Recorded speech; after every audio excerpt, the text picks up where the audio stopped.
That's the latest news. Traffic and weather next. I'm Ken Weaver, WTN News.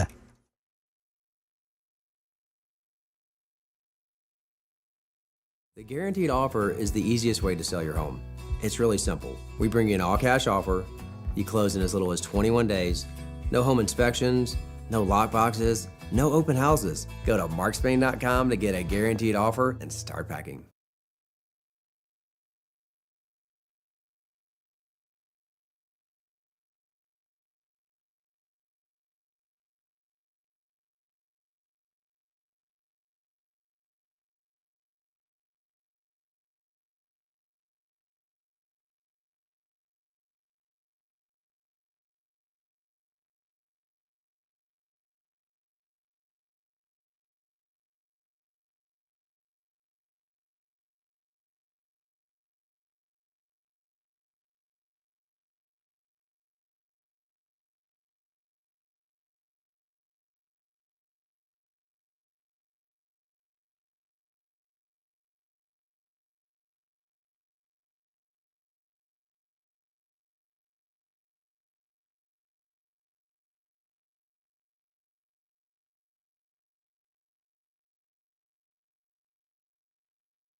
.904 on Super Talk 99.7 WTN. Good morning. My name is Chris Hand.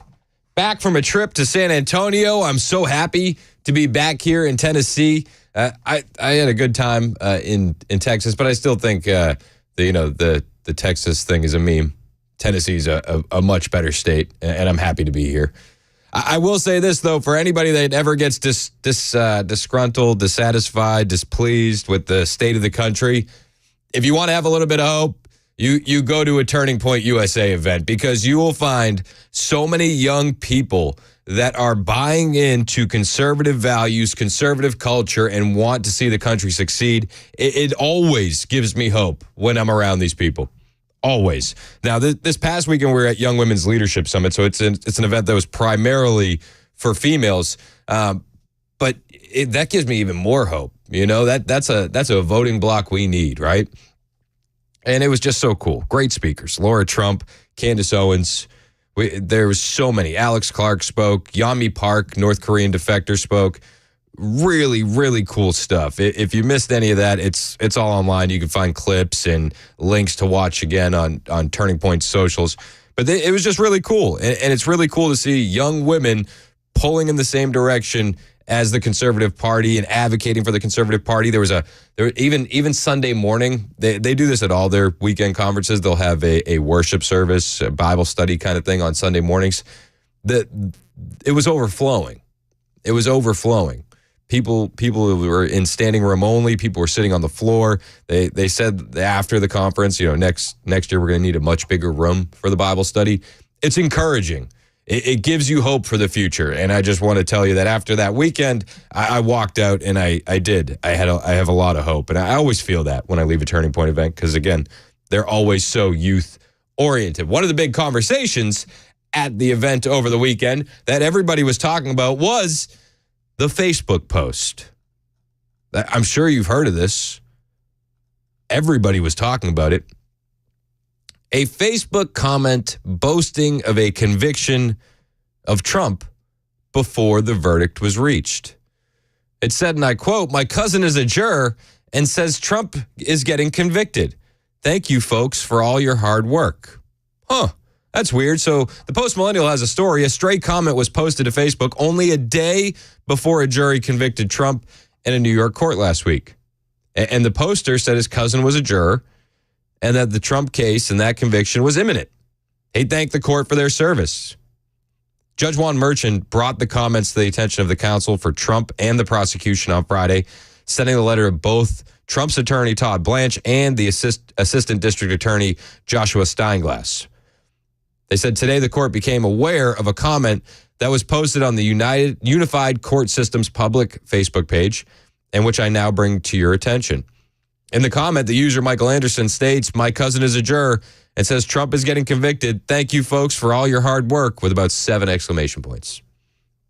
The comment, Merchant continued in the letter, now labeled as 1 week old, responded to a routine Unified Court System post posted on May 29, 2024, regarding oral arguments in the 4th Department of the Appellate Division unrelated to this proceeding. The posting, entitled "The Appellate Division will hear oral arguments this morning at 10, and the comments are both viewable," and he gives the link. Jurors in the case deliberated for 2 days before reaching a verdict in the Alvin Bragg case against Trump, 34 felony counts. You know all of that. Lawyers for Trump argued that there were grounds for a mistrial on multiple occasions throughout the trial, but that had been denied by the judge. Jurors in the case were not sequestered. They were instructed. They were instructed to not consume news regarding the trial and to not discuss it with anyone else. But seriously, if you're involved in one of the biggest court cases in the world at that moment, maybe one of the biggest court cases of all time, you're not going to talk to anybody about it? Nobody's going to talk to you about it? Your friends and family don't know that you're a juror? You're not going to consume any news. I mean, we knew when the jury wasn't sequestered that was a bad look. But now we're wondering if there was more to it. Now, if those instructions that they gave to not discuss the trial, not watch news, if they're shown to have been violated, that could substantiate juror misconduct and be the grounds for a mistrial. Because in those instructions, Merchant told jurors that he personally did not have an opinion on the case and that they may not speculate about matters related to sentencing. If there's a guilty verdict, he told the jury, the first ever to embark on deliberations to determine guilt or innocence of a former president, if there's a guilty verdict, it will be my responsibility to impose sentence. He also told them that they may disregard any testimony that was stricken from the record. Merchant told the jury to be objective in their consideration and not allow their verdict to rest on speculation or bias. And they weren't supposed to talk with anyone. But it certainly seems like somebody was talking with somebody. And you can find the Facebook comments for yourself. They're all over the internet. Are we going to see a mistrial? I certainly hope so. In the meantime, now Trump is going to be having a probation meeting today. He's going to meet virtually with a New York City probation officer from Mar-a-Lago today. And the probation officer is going to make recommendations to Merchant regarding sentencing. Unbelievable. So they're meeting today. And after the meeting, the probation officer is going to make a recommendation to Merchant regarding sentencing. They say that it's highly unusual for a pre-sentence investigation interview to be done over Zoom. That's what former commissioner of the New York City Department of Corrections and Probation, Martin Horn, told NBC News. He said, going on to say that dragging Trump into a probation officer's office would be very disruptive. But you can argue that Trump's appearance at the probation office on the 10th floor of the criminal court building in Manhattan, where his trial took place, with Secret Service and press following him, would be very disruptive to the probation office and unfair to other defendants who might not want to be identified. So he's going to meet with them over Zoom. He's going to meet with them over Zoom today. And this is, again, after Merchant revealed in a letter to both Trump's attorney and prosecutors about the Facebook comment that was made in advance of the jury verdict. Now, if the comment is discovered to be true, that would mean that there's jury misconduct. that would mean we're headed for a mistrial. And Trump can't comment on any of this because he's still under a gag order as a result of the case. You know, he's already been found in violation of that gag order. He's already paid fines because of that gag order, but he still can't comment. What an absolute joke of the justice system. But it hasn't slowed Trump down. It hasn't slowed him down one bit. In fact, he was greeted by large crowds of supporters on their boats during his visit to Newport Beach. Former President Trump was greeted by large crowds of Trump supporters and boaters during his visit to the deep blue state of California. He was there for that fundraiser with David Sachs. Tickets for the event reportedly went from $3,300 for a lunch reception and $6,600 for each couple. For a photo opportunity, they say it was $35K to $75K. For members of the Roundtable Committee, it was $100,000 per person, according to the website for the Republican Party of Orange County.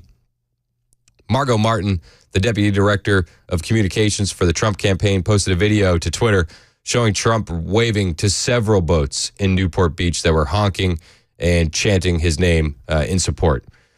No, it doesn't matter where Trump goes, he receives support. He can go to Deep Blue, California. He can go to the Deep Blue Bronx. He's going to go to Chicago. He's going to be in Detroit next weekend for Turning Point Action's event. It doesn't matter where he goes. People come out to support him. It's incredible. It really is. Biden can't get this kind of support in areas that voted for him. They just can't. That fundraiser that he went to raised $12 million. It was at the home of David Sachs, who's an entrepreneur in Silicon Valley. They're raising so much money. So much money. And yet, Trump still has to deal with all the BS that swirls around him constantly, right? It's always there. It's always there. And it doesn't matter what really is happening in the case, the media will demonize him. And even when the media demonizes him, well, it's amazing to see people still continue to support him. In fact, it goes the opposite way. People support him more. I'm going to need some audio. J.D. Vance was asked, why does Trump get all this support despite the guilty verdict? People recognize that it was fundamentally a sham trial put on by the Democrats to distract from their own failure. And I will say that you can feel the energy. I was campaigning with the president on D-Day, actually, June the 6th, just a couple of days ago. And the energy on the ground is just off the charts. People are excited. And I think they're excited because they want their country back, Maria. There are a couple of very basic issues that are driving the election. Americans don't want a wide open southern border. Americans don't want cartels to bring fentanyl into their communities. They don't want energy policies that make it impossible to afford a decent living in our country. They don't want housing costs going through the roof with rising interest rates. There are just some basic things where if you compare the success of the Trump administration to the failure of the Biden administration, sometimes this stuff is hard, Maria, but we actually have seen it. We saw 4 years of Trump. We saw 4 years of Biden. And I think a lot of Americans are saying, take me back to peace and prosperity, which is what Donald Trump delivered. And I think that he makes such a great point. Listen, nobody's asking for the world. We're asking for basic things. Basic things that have been denied by the Biden administration. Things to cost, normal prices, inflation to go down, the southern border to not be wide open. That's all we want. We're not asking for the world. And I think this is why Trump keeps raising so much money and gaining so much support, because the Democrats don't offer any solutions. They just say orange man bad. Did you hear Trump said suckers and losers talking about deceased military members? Did you hear he threatened a bloodbath? Did you hear he called illegal aliens animals? It's hoax after hoax after hoax, Russia, Russia, Russia. But still he persists, and still he continues to raise massive amounts of money. Small dollar donations too, which are a huge indicator of ground support for the president. He has new donations coming in. I think it was something like 30% of all the money that's come in so far are people that have never donated to a political campaign before. Never donated to a political campaign before. It's incredible. The energy is there. Tim Scott was asked about Trump and his fundraising capabilities. Well, one thing's clear. Donald Trump is a fundraising juggernaut. It's the most remarkable fundraising numbers we've seen in the history of all politics. What we'll do with all those resources is one thing: restore hope to the American people. We need to make sure we have Donald Trump for 4 more years. We need him back on the world stage. The one thing we know without any question is we cannot afford Joe Biden on the world stage. The best thing that Joe Biden can do to restore American prominence to the global stage, stay off of it. The best thing Joe Biden can do to restore prominence to America on the global stage is stay off of it. Yeah, he wasn't staying off of it over the weekend. He was making a fool of himself in France. I got audio from that on the way, but Tim Scott continues. We need Donald Trump back on the stage. Rachel, there's an old scripture, Proverbs 27:17, that says, as iron sharpens iron, one person sharpens the other. We need a sharp president of the United States protecting the Western alliance. That's what we need. Defending our allies and doing the right thing for the American people. That person is Donald Trump. That person is Donald Trump. That person is not Joe Biden. Not at all. It's really been a wild ride so far. And you look at the calendar, we're months out from November. If you think that we've peaked when it comes to insanity and craziness and attacks against Donald Trump, I don't think we have. I think that we are going to reach heights that we have never seen. It's going to get much more intense. Much more. But we'll have to wait and see. We'll have to wait and see. In the meantime, many voters are looking at the state of the country, and they're saying they regret voting for Joe Biden, including one Latino voter. He was on, I believe this was NBC. And he's like, I want the wall. Have you always been a Republican? No, I was the opposite, Democrat. Ralph preferred to keep his last name a secret. Last time I voted for Biden, I regret because he's changing everything. So you voted for Biden, but you wish you hadn't? Yeah. So you voted for Biden, but you wished you hadn't. I'm sure many Americans feel that way. But this gentleman's Latino. He's not supposed to think that way. Didn't the media tell us that Trump said everybody coming across the border is animals and drug dealers and rapists? You know, they always push those hoaxes, right? Well, this guy doesn't buy what the media is selling. Yeah, because he's failing in a lot of things. He's bringing people from all the countries around the world. He's bringing all the people from all the countries around the world.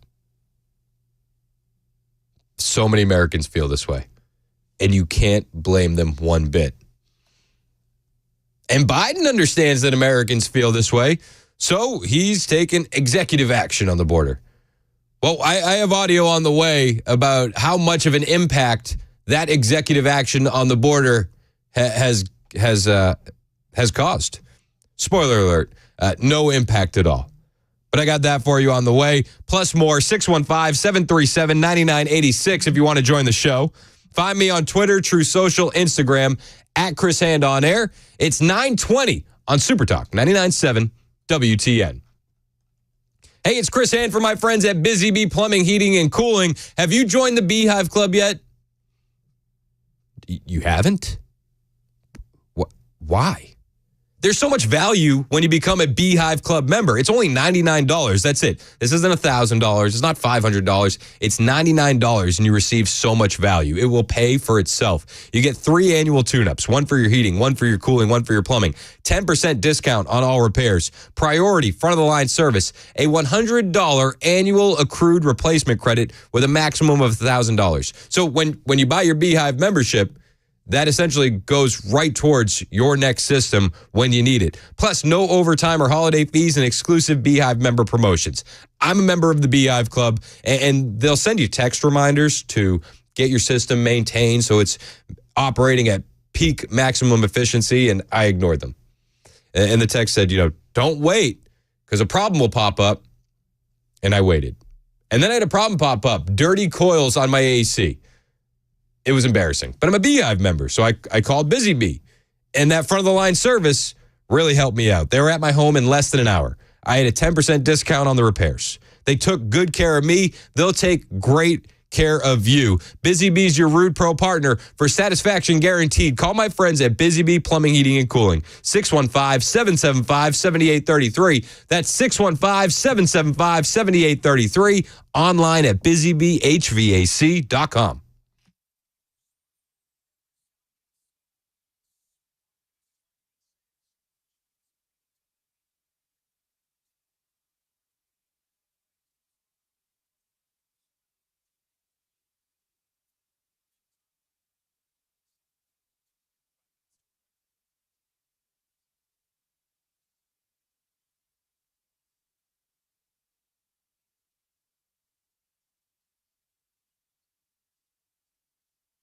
Hey, what's up, guys? This is Matt Murphy for Members Nutrition. I want to tell you about the Members Nutrition difference, and I want to encourage you to go over to the Members Nutrition website. Number one, they believe at Members Nutrition that they can sell vitamins and supplements at a lower cost point, and they're doing it every single day at membersnutrition.com. Number two, they want to make these products right here in the United States of America, not from some overseas company, and they do that every single day. I encourage you to go to membersnutrition.com. You'll get 50% off your purchase price at checkout. You don't have to put in any codes. Just go to membersnutrition.com. Once again, membersnutrition.com.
Gaza ceasefire negotiation update will tell you what the Secretary of State just told the media. And Florida shark attacks.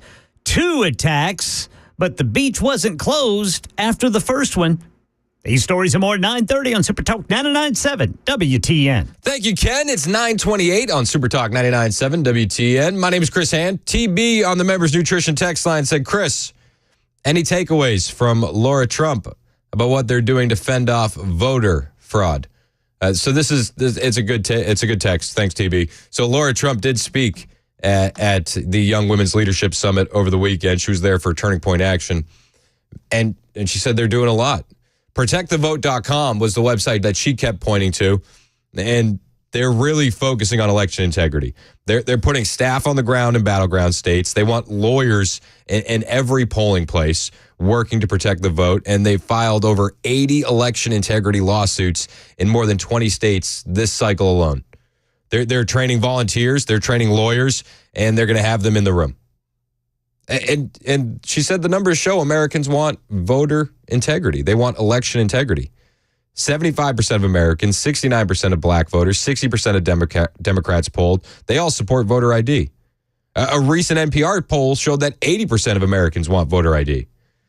They understand that election integrity is going to be a huge, huge portion of 2024.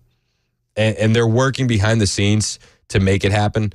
Go to protectthevote.com. They're really focusing on these swing states. They're really focusing on states that could have some kind of iffy moments, if you will. Arizona, California, Florida, Georgia, Michigan, Minnesota, Montana, Nevada, New York, Pennsylvania, Ohio, North Carolina, Texas, Virginia, Wisconsin. That's where they're focusing most of their efforts. They're not going to focus on a deep blue state like Massachusetts, and they're not going to focus on a deep red state like Tennessee. But they're putting people in the places where they need to be in very, very important swing states. Actually, if you haven't heard Laura Trump's speech that she gave at YWLS over the weekend, I suggest that you go watch it. Go to YouTube. Turning Point's page has it. She actually gave me a lot of hope that they're doing a lot of things behind the scenes to make it happen. And the website, again, is protectthevote.com. On the way, I got so much audio from Joe Biden in France, and we'll juxtapose that with Donald Trump in Nevada. Hang out with us. It's Super Talk 99.7 WTN.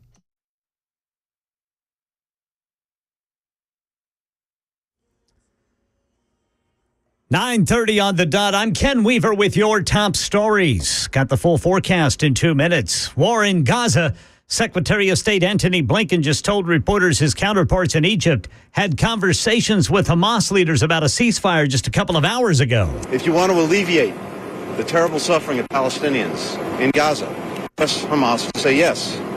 If you want to get all the hostages home, press Hamas to say yes. There are still 5 living Americans believed to be held by Hamas.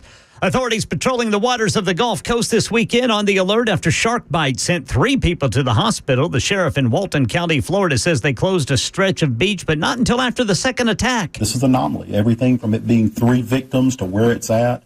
All we can do is respond, control what we control, and mitigate what we can. Officials say in the first attack, a shark bit a 45-year-old woman who had to have her arm amputated. 90 minutes later, 2 teenagers were attacked in waist-deep water. That's the latest news. Weather is next. I'm Ken Weaver, WTN News.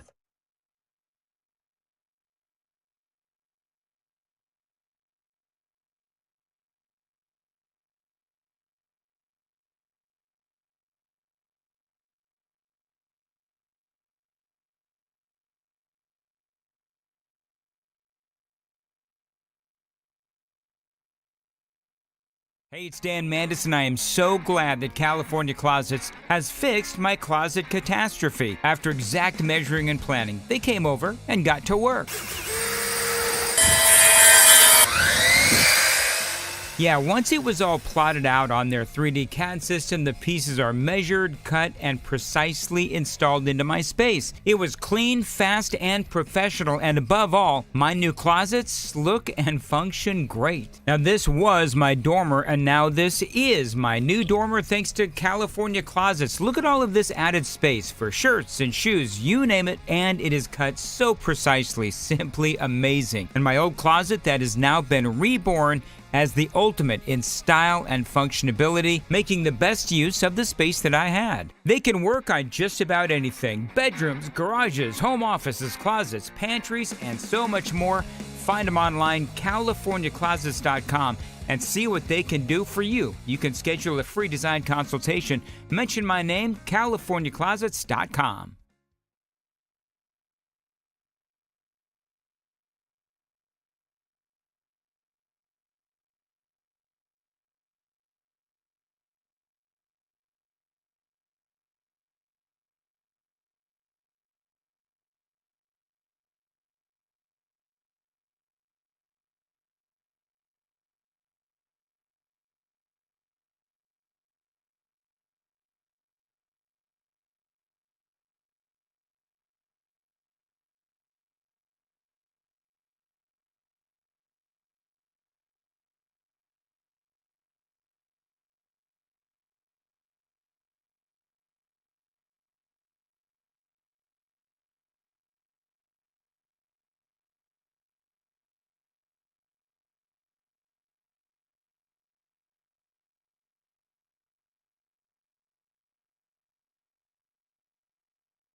Last week, Crooked Joe signed an executive order that is pro-invasion, pro-child trafficking, pro-woman trafficking, pro-human trafficking, and pro-drug dealers. It's a pro-drug dealer bill. It's weak. It's ineffective. It's bullshit what he signed.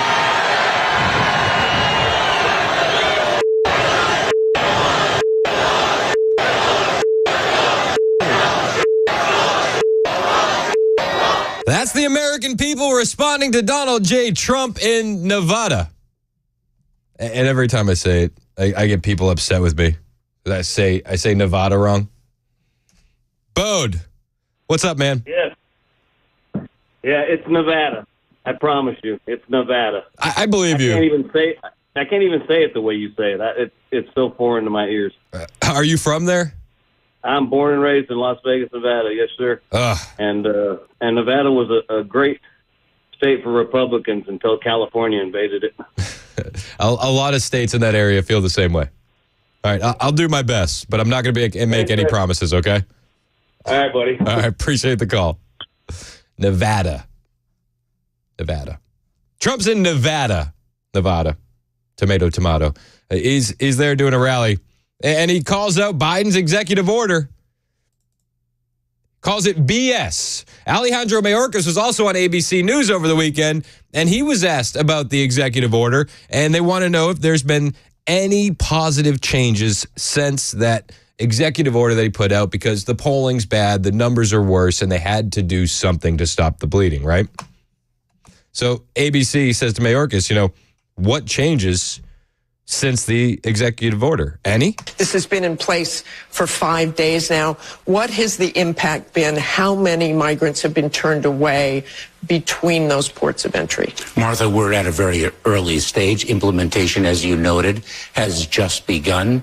Our intent is to really change the risk calculus of individuals before they leave their countries of origin and incentivize them to use the lawful pathways that we have made available to them and keep them out of the hands of exploitative smugglers. It's early. The signs are positive. Our personnel have done an extraordinary job in implementing a very big shift in how we operate on the southern border. I mean, I'll translate the word salad for you. Has there been any changes since the EO? No, there's been no changes, actually. None at all. Bill Malugin is down on the border. He does a lot of reporting on the border. I really like Bill Malugin's stuff. And he's saying we just continue to see mass releases of illegal aliens into California. Once again, as Border Patrol mass released hundreds of illegal immigrants to city streets in San Diego. This at a local trolley station, releasing them from all around the world, China, Middle East, India, you name them. They were released there. And these folks are now free to travel the country. They often have a notice to appear with a court date years into the future. They can use that notice to appear to get on airplanes. Once they are released from DHS custody, they are free to travel the country. And this is the sort of thing that plays out every day down there in San Diego. Hundreds released to the street every single day. Every single day they're releasing them into our streets. Every single day they're moving about our country with no issue. And the executive order was supposed to cap it at 2,500, but Border Patrol chiefs in 3 sectors of the southwest border with Mexico report a daily apprehension rate of more than 2,600 per day during their most recent weekly recaps. So the cap was 2,500. 3 border sectors report more than 2,600 a day. So it's already exceeding Joe Biden's new executive order of the cap that he imposed of 2,500 per day on a 7-day average. He issued that last Tuesday. There's been no change. No change. What a joke. What an absolute joke. So people are upset about this. And Trump is in Nevada. And he's talking about it. And he's saying it's BS. And he's talking about the illegal aliens that are coming here and how it's hurting Americans. And they're hurting Americans because Trump says virtually all the new jobs are going to illegals. The illegal immigrants are turning, and they're turning at a level that nobody's ever seen before.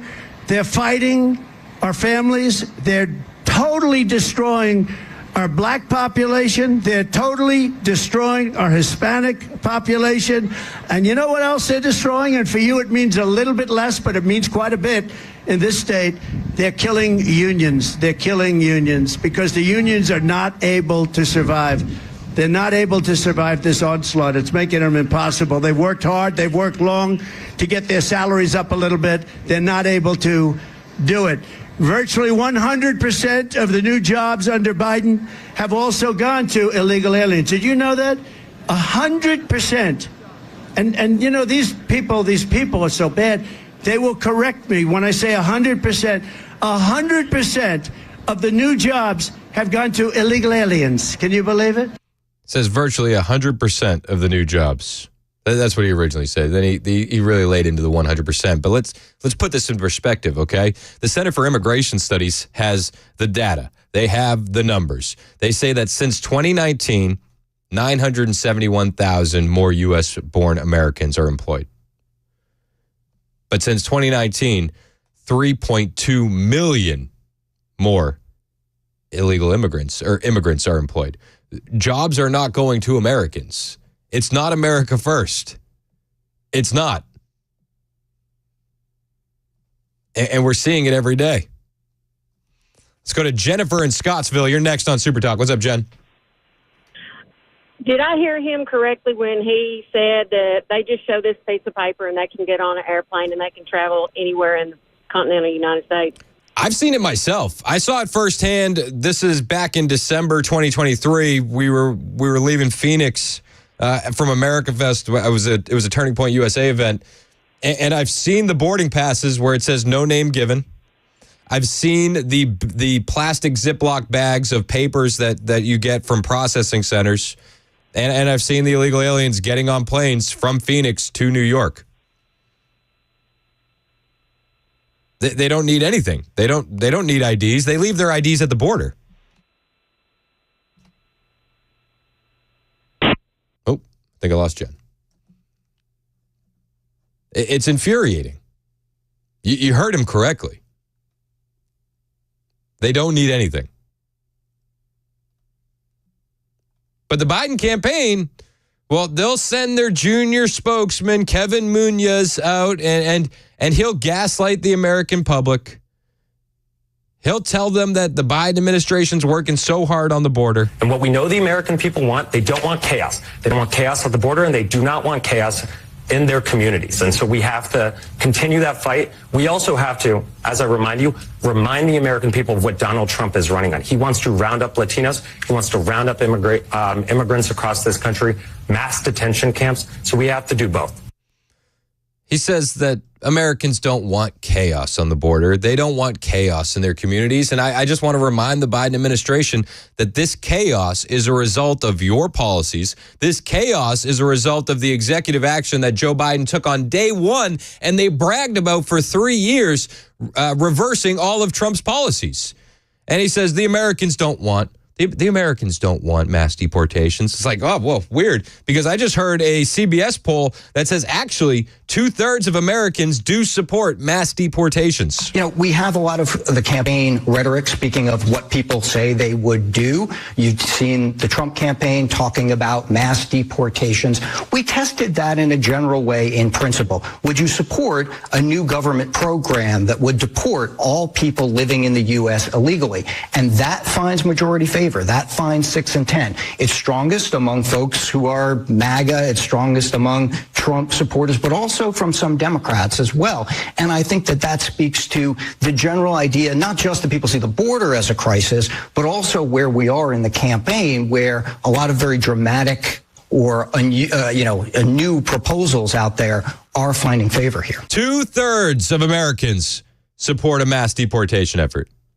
2/3. And let me tell you why. Because Americans aren't dumb. They see what's happening. They hear the stories of Lake and Riley. They hear the horrific crime that comes from the hands of illegal aliens. And they say they don't need to be here. We have enough problems to deal with in this country before we even get to the illegal aliens.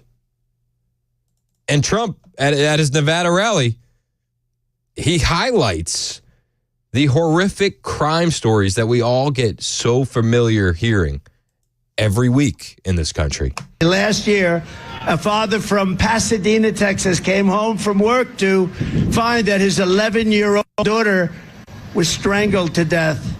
She had been sexually assaulted and her body had been stuffed into a trash bag, thrown in a hamper.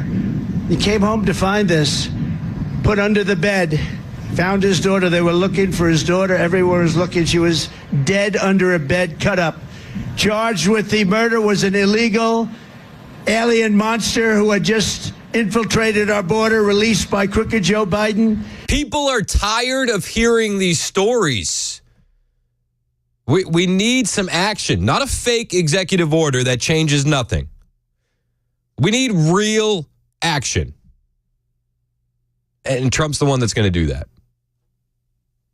There's nobody else that's going to be willing to do what I think Trump is willing to do. Mass deportations do need to happen. They have to. And 2/3 of the American public support it. Let's go to Craig in the borough. You're next on Super Talk. What's up, Craig? Hey, what's up, Chris? What's up, man?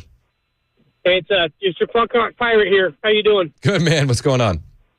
Just want to say I agree with everything you're saying, except for Nevada. Okay. I was born and raised in Henderson, Nevada. It's definitely not Nevada. It's Nevada. Okay. I don't think Nevada's that great of a state. What do you think, Craig? It used to be really great. It used to be great. But why I moved here because it's not great anymore. No. It's become mini California, and it's just getting ruined. And also, like 95% of Nevada is federal property, right? Like you can't even live there. No, not anymore. You really can't buy property anymore over there. It's crazy. Yeah, not a state that I would put on my bucket list of places to live. It was awesome. It used to be great, but now, yeah, it's just trash now. It's become California, little California. Hey, appreciate the call, Craig. Thanks, Chris. Later. All right, later. You know, the people are just tired. They're tired of seeing the horrific results of the Biden administration and their policies. People are tired of it. And we see it. And thank goodness that social media is wide open again, right? Like, thank goodness that we have Twitter and we don't have people like Bill Malhusian being throttled for saying things that you're not supposed to say. Thank goodness. But we need to be aware that this election's very important. I know you're aware of that. But if we get a Democrat in the office, it might not be Biden. They might replace him before the election. The open borders will continue. And this country will not survive that. It's 9:50 on Super Talk 99.7 WTN.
Got a crash in the way just south of downtown. It is 65 southbound, the on-ramp from westbound I-440. The on-ramp there partially blocked.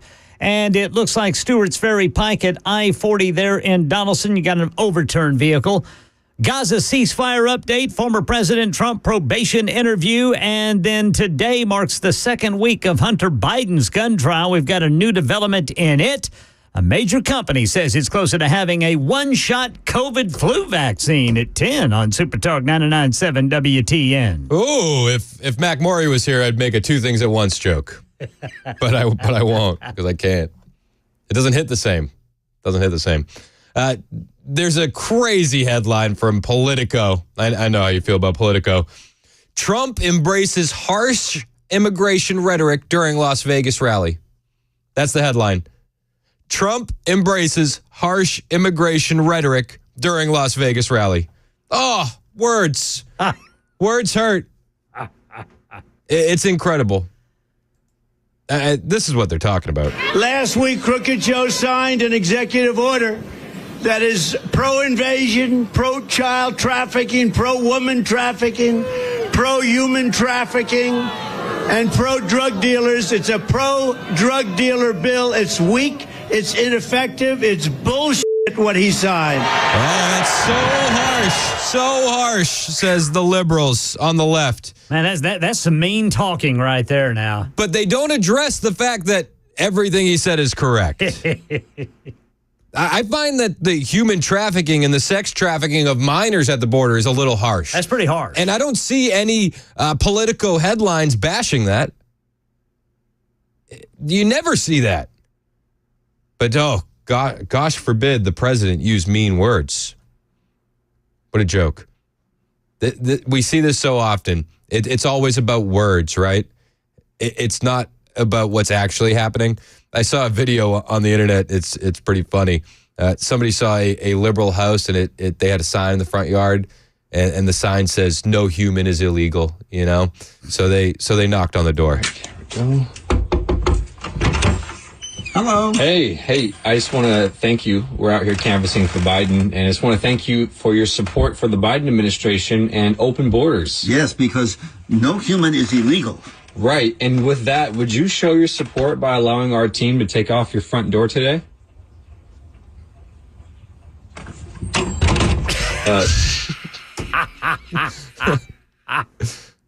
See, they like the nice words. Yeah. They like the slogans and the phrases. They hate it when it starts to affect them. Yeah. But this open border is affecting every single American in this country. It is. We got more on the way. And I also have that audio from Joe Biden in France. You know, the guy that's supposed to be fixing all this. He can't even talk. How can he fix the southern border? Of course, we all know he's not really doing anything at all for this country. It's 10 o'clock on Super Talk 99.7 WTN.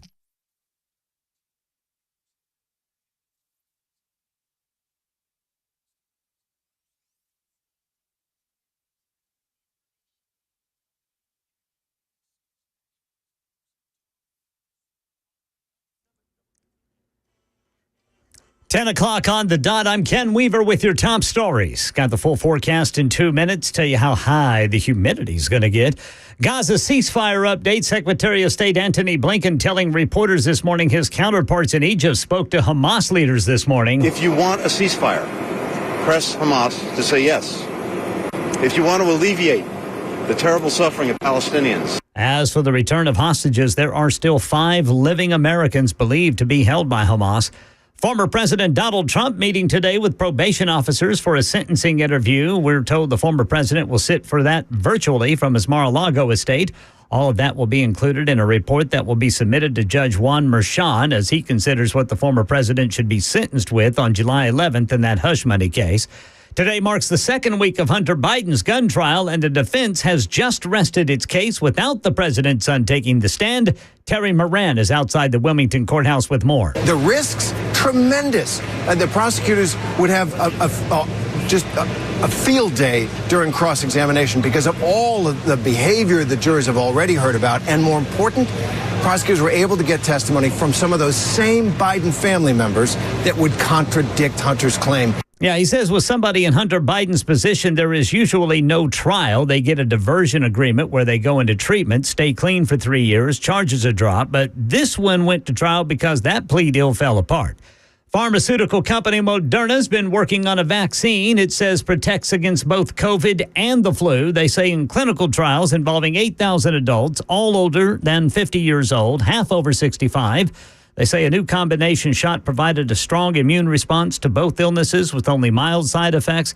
Moderna's offering no timetable on having that drug on the market. There's not even a name for it. That's the latest news. Weather is next. I'm Ken Weaver, WTN News.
.05 on Super Talk 99.7 WTN. My name is Chris Hand. Mason Fleming producing. Ken Weaver in the newsroom. You guys on the phone lines and the Members Nutrition Super Text line. 615-737-9986. If you want to join the show, that's 615-737-9986. So after the conviction, Trump is still leading Biden in quite a few polls. Trump leads Biden by 6% in a post-conviction poll where third-party candidates are included, according to Emerson College. Trump receives 44, Biden 38, RFK Jr. 6, Cornel West and Jill Stein received 1% each. 9% of voters were undecided. Well, Trump made a promise at his Nevada rally that could be swaying some voters. He promised that he's not going to take taxes on tips. No more taxes on tips for restaurant workers. That's the promise. And I think that it's going to give a lot of people a lot of hope. Can I get some audio, Mason? This is Trump on taxes on tips. Yo, I need audio. This is the first time I've said this, and for those hotel workers and people that get tips, you're going to be very happy. Because when I get to office, we are going to not charge taxes on tips, people making tips.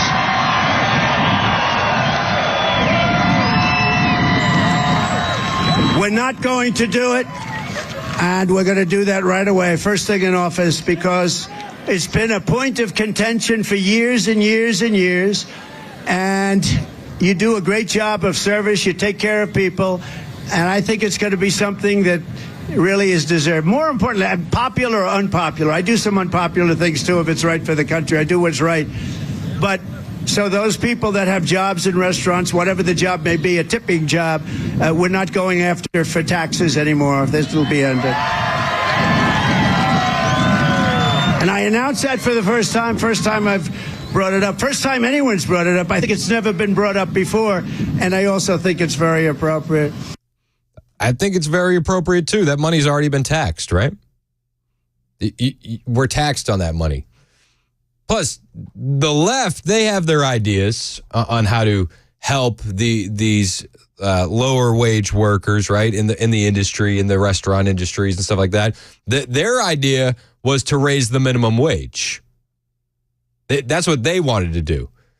Let's raise the minimum wage. Well, after California has raised the minimum wage for fast food jobs to $20, about 10,000 California jobs have been cut. Governor Gavin Newsom, he wanted to pay workers $20 an hour. That went into effect on April 1st. And it's had a devastating toll on the industry. Fox Business reported last Wednesday that nearly 10,000 jobs have been cut across fast food restaurants since Newsom signed California Assembly Bill 1228 into law last year. To highlight what it says are the unintended consequences of the law, the California Business and Industrial Alliance took out an ad Thursday statewide in USA Today to mock the obituaries of popular fast food brands.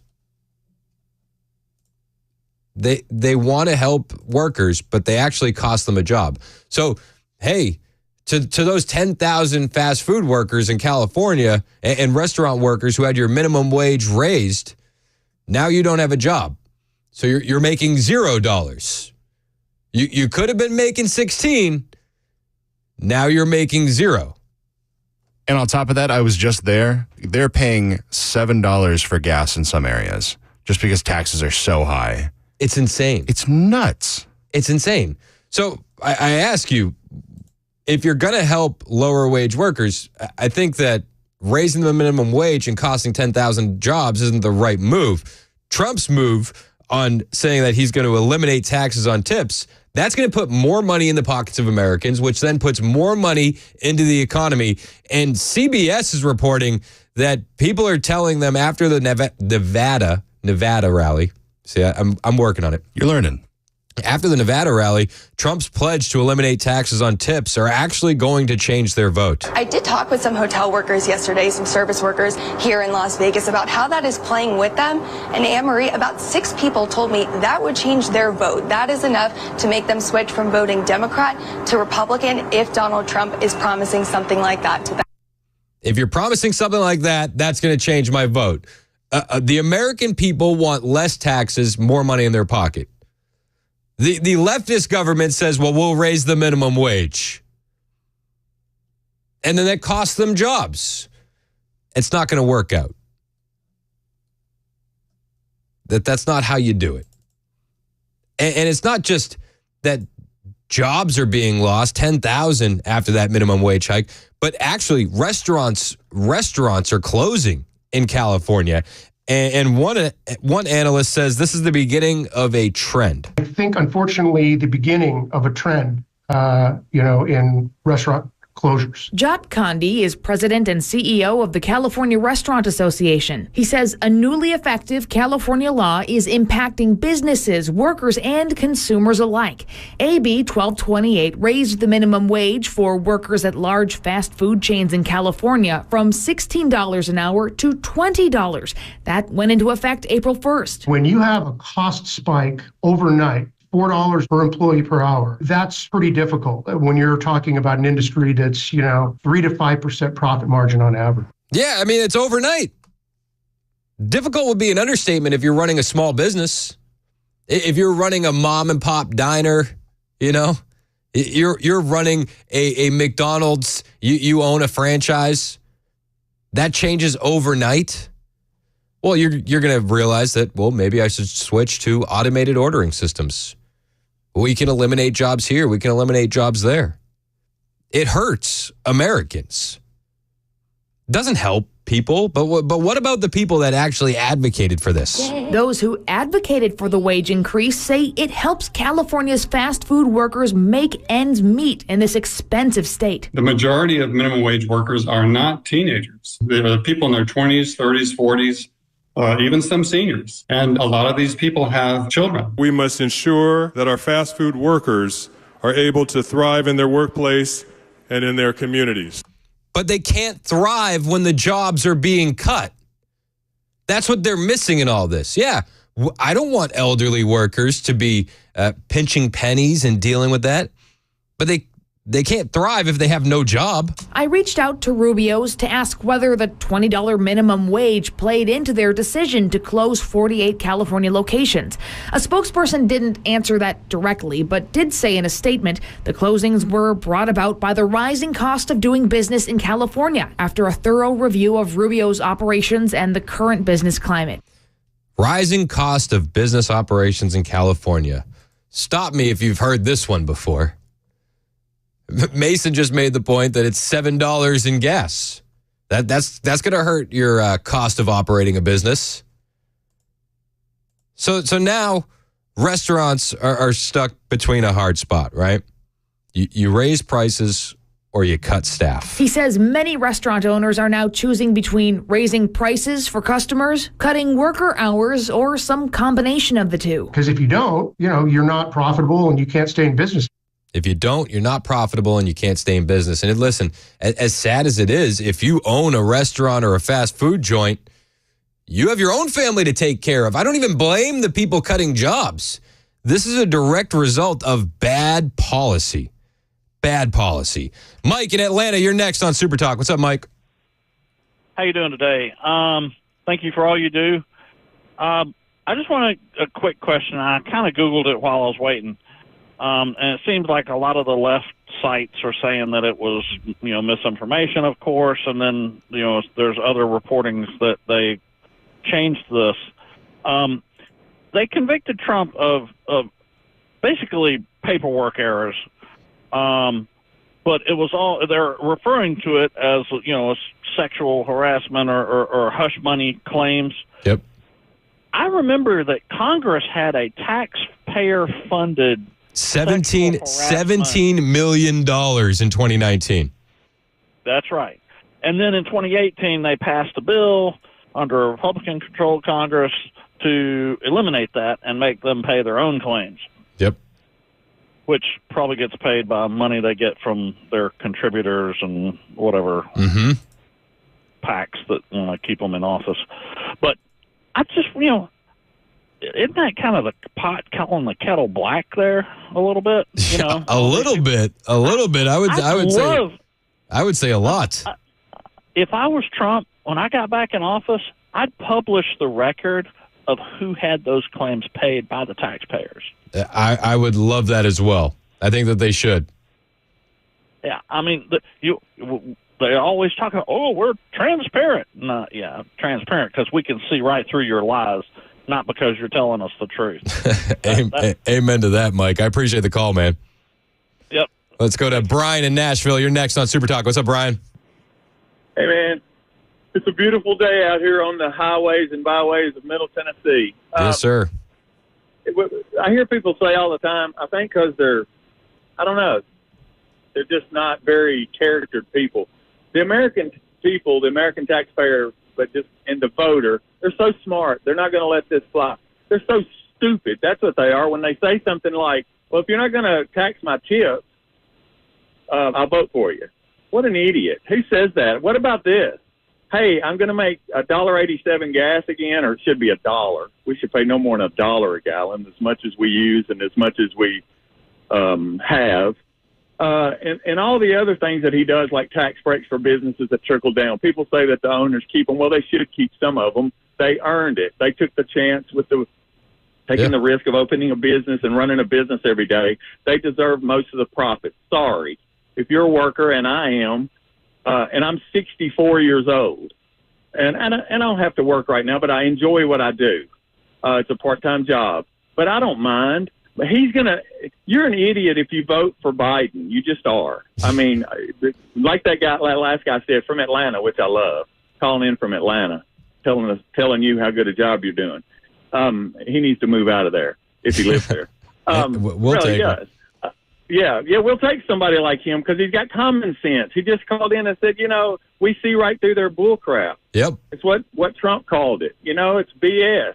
And, I mean, when you go in the polls, now, whether they're going to count your vote or not is up for debate. But come on, this is so black and white that you don't need to see. I mean, if you see any gray in this, you're an idiot. We don't want your vote. But if you're down the Democratic loser path. But if you're a low information voter, you're not paying attention to politics. You understand that the economy is going to hell. You understand that your dollar goes less far, and you're not like politically inclined. And one guy says, "I'm going to stop taxing your tips," and you go, "Oh, I need more money in my pocket." Like, you can understand why that's going to change somebody's tune and want to vote for Trump. I can understand it if you're like you said, a low info person, but who is that now? Even homeless people have phones, and I see them on them constantly. So Facebook or one of those, I call them a BS platform, they're telling them something, and whether it's true or not, or Facebook's doing what they did before, which is not letting them see it.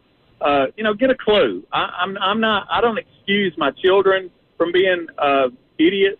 And I won't excuse any other people. It's the difference in stupidity and ignorance. Yep. To me, it's very black and white right now, and it's getting sharper all the time. So whether we vote him in or don't, or however he gets in, that's what we got to have. We got to have Trump right now, and then try to keep somebody like him, either one of his children or somebody he approves of, because he knows what he's doing. He's going to know this time better.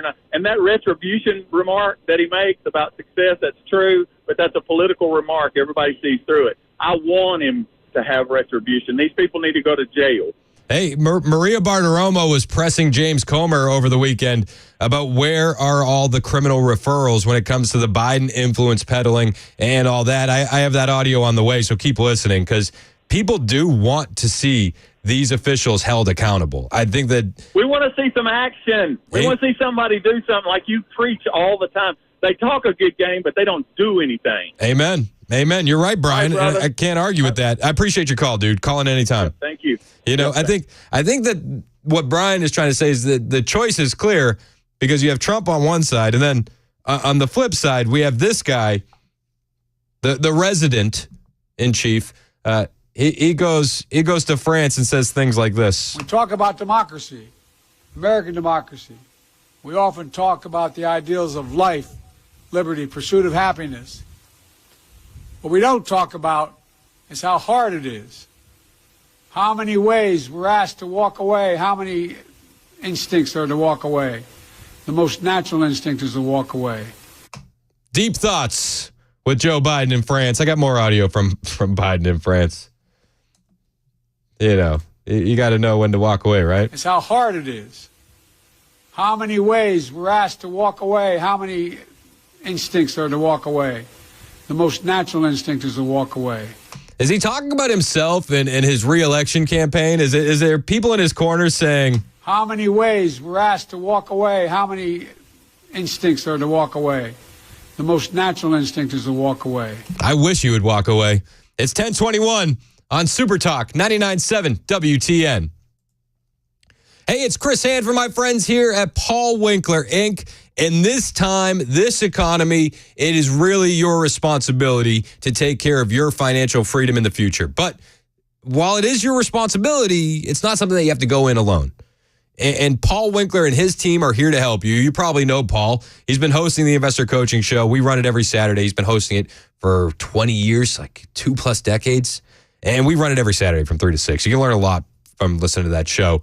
And you learn a lot from Paul because he learned a lot when he studied under an economist who went on to win a Nobel Prize. That's how Paul got his feet wet in the industry. That's pretty cool. And Paul's an avid collector of financial planning designations. He has up to 8 now. So as you know, my wife and I, we work with Paul because we were honest with ourselves and we realized we needed a little bit of help. So we would listen to Paul before I got my show here. When I did get my show here, his was the firm I wanted to work with. And here's why. Paul's team hold themselves to the highest level of fiduciary status. As such, Paul wants to make sure I tell you I get paid when I do these commercials. He actually likes honesty and transparency. Where else are you hearing stuff like that? And I also like that Paul's team does nothing on commission. Their main focus is going to be education, and they're going to educate you every single step of the way so that way you never get that uneasy feeling of blind trust.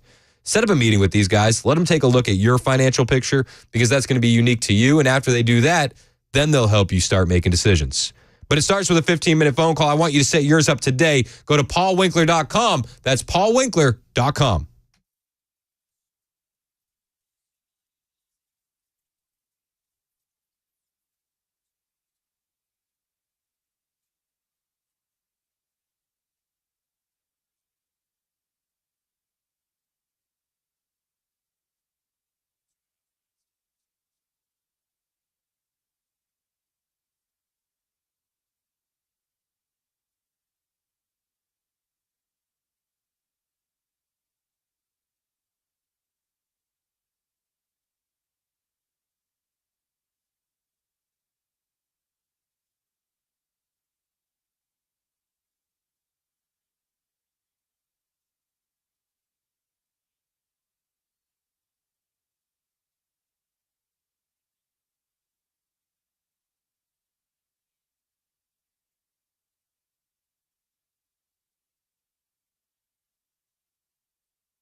Hunter Biden gun trial, new developments. Secretary of State Antony Blinken's in the Middle East pushing for a ceasefire in Gaza. The U.S. also making its case at the UN. And we'll tell you what's coming up at Apple's annual Worldwide Developers Conference today. Expected to get into the AI race at 10:30 on Super Talk 99.7 WTN. I heard about the AI on the iPhone, and I'm just like, bring me back to the Nokia in the days of Snake 2. You know what I mean? Me on that, brother. Like, Oh, you talking about it's too much? Yeah. Yeah. It's I don't need AI on my phone. Make it easier. I don't either, man. I don't either. It's like I even remember the simplicity of just the awkward sliding my phone up to type it's like send text messages and whatnot. Not having to worry about where the most complicated thing I had to worry about for sending a message was pressing the middle button twice to send the letter K in a text message. Yep. That's as complicated as I want my phone. I feel like American technology peaked around the T-Mobile Sidekick 2 time. Oh, absolutely. And then after that, it was just like downhill, too much technology. See, I'm already scared that one person is watching me constantly. Now I feel like it'll be a room of 50. Yeah. What is Ken Weaver up to on this Tuesday afternoon? Let's tune into his phone camera here. Oh, dude, it is. It's scary. Weird. It's scary stuff. The AI it's too much. It's too much. Somebody does need AI. I feel like AI should help Joe Biden. Did you hear him in France? The idea that we become semi-isolationists now, which some are talking about. I mean, the idea we had to wait all those months just to get the money for Iraq because we were waiting. I mean, it's not who we are. Did you catch that? He said we had to wait all those months to give money to Iraq, and he meant Ukraine. He's not well. He's not well. I'm surprised they're not typing in his speeches into an AI generator. I mean, so many other people are replicating his voice. Honestly. Just put it over and dub it. Like, yeah. I think you'd get better feedback, and that's what I'm worried about is when is AI going to take over for politicians speaking so they can, I fumbled on this, I'll fix it in post kind of thing. Well, they do that with the transcripts. They do that with the transcripts. And he didn't miss a moment to bring up Uncle Bozy. You know, I don't want to make this personal, but every time I show up at a military site where veterans are buried, it brings back memories of hearing my grandfather and my mother talk about the loss of their son and brother in the South Pacific. R.I.P. Uncle Bozy. The media still has not covered that with any authenticity at all. They have swept the Uncle Bozy eaten by cannibals story completely under the rug. If it was anybody else, if Trump had said one of his family members had been eaten by cannibals, we would have never stopped hearing about it. But that's just Joe, so no big deal. John in Gallatin wants to talk about the election. John, you're on Super Talk. What's up, man? Oh, that guy's just a blithering idiot, and we are the laughing stock of the entire world. I know. I just wanted to point out, Chris, that, these idiots that put that scumbag in our White House 3 years ago are at a level of stupid it's hard to get your head around. But the ones that can come back, and, I keep hearing all these fence sitters, the swing voters, they're going to impose a new level of stupid. The ones that can come back after the crap show we're living in today and vote for that dirtbag, that is a new level of stupid. Yep. It's just hard to get your head around. But I hope when we reinstall Donald Trump in the White House that we have to build a train system to haul the scumbags that need to be held accountable to the courthouses. I'm with you. And, I appreciate your call, John. James Comer was asked about criminal referrals by Maria Bartiromo. She was asked, what's the holdup? Comer said they're doing everything they can and that this is just the beginning. And I got all that audio for you on the way. Comer even goes as far to say if Merrick Garland doesn't take up these referrals, the next guy will. It's 10:30 on Super Talk 99.7 WTN.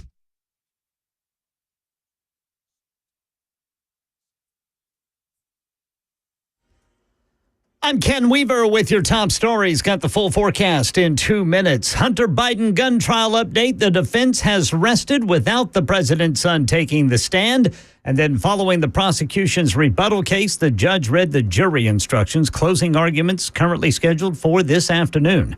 Secretary of State Antony Blinken in the Middle East pushing for a ceasefire in Gaza and the release of the remaining hostages, but the U.S. also making its case at the UN, calling for a vote in the United Nations Security Council on a resolution supporting the Gaza ceasefire deal President Biden outlined 10 days ago. Apple's annual Worldwide Developers Conference today expected to herald the company's move into generative artificial intelligence. The widely anticipated display of AI to be embedded in the iPhone and other Apple products will be the marquee moment.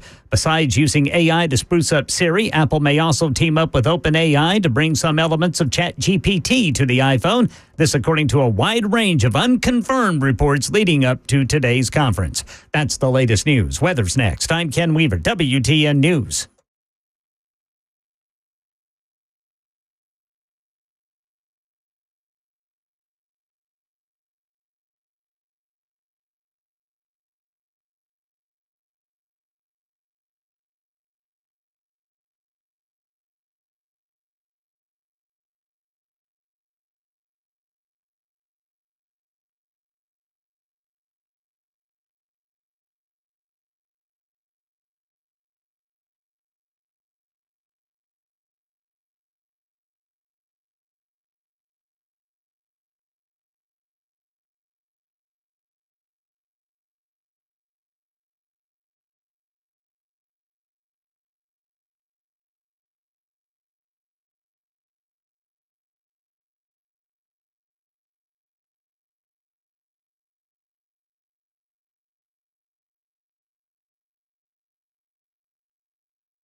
Hey, it's Dan Mandis, and I am so glad that California Closets has fixed my closet catastrophe. After exact measuring and planning, they came over and got to work. Yeah, once it was all plotted out on their 3D CAD system, the pieces are measured, cut, and precisely installed into my space. It was clean, fast, and professional, and above all, my new closets look and function great. Now, this was my dormer, and now this is my new dormer thanks to California Closets. Look at all of this added space for shirts and shoes, you name it, and it is cut so precisely, simply amazing. And my old closet that has now been reborn as the ultimate in style and functionability, making the best use of the space that I had. They can work on just about anything: bedrooms, garages, home offices, closets, pantries, and so much more. Find them online, CaliforniaClosets.com, and see what they can do for you. You can schedule a free design consultation. Mention my name, CaliforniaClosets.com.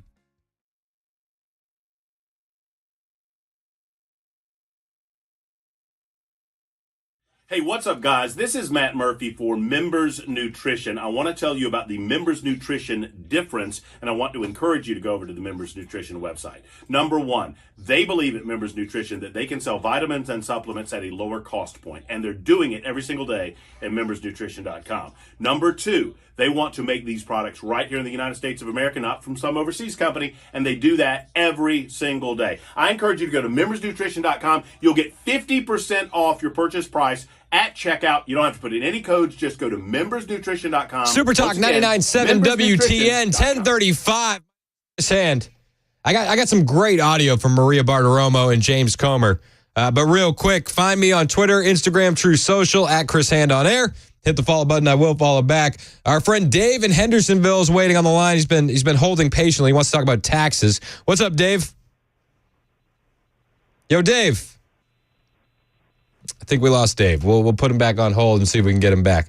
But Maria Bartiromo was talking with James Comer, and Maria's kind of fired up. She wants to know, where are all the criminal referrals for the Bidens and Joe Biden specifically in the Biden crime family? Referrals for Hunter Biden and James Biden over perjury, for lying to Congress. Where are the criminal referrals if that's all true? Where are the criminal referrals for FARA, for money laundering, for corruption, for influence peddling? Where are they? Yeah.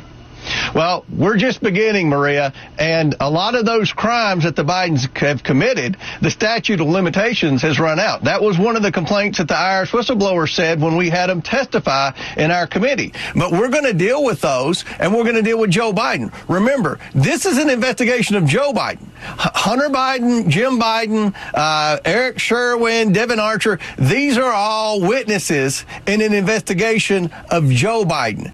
Yeah, I mean, it sounds good, right? But I think all of us thought that we'd see some criminal referrals a lot sooner. We'd see some charges for the mountains of evidence we've all seen.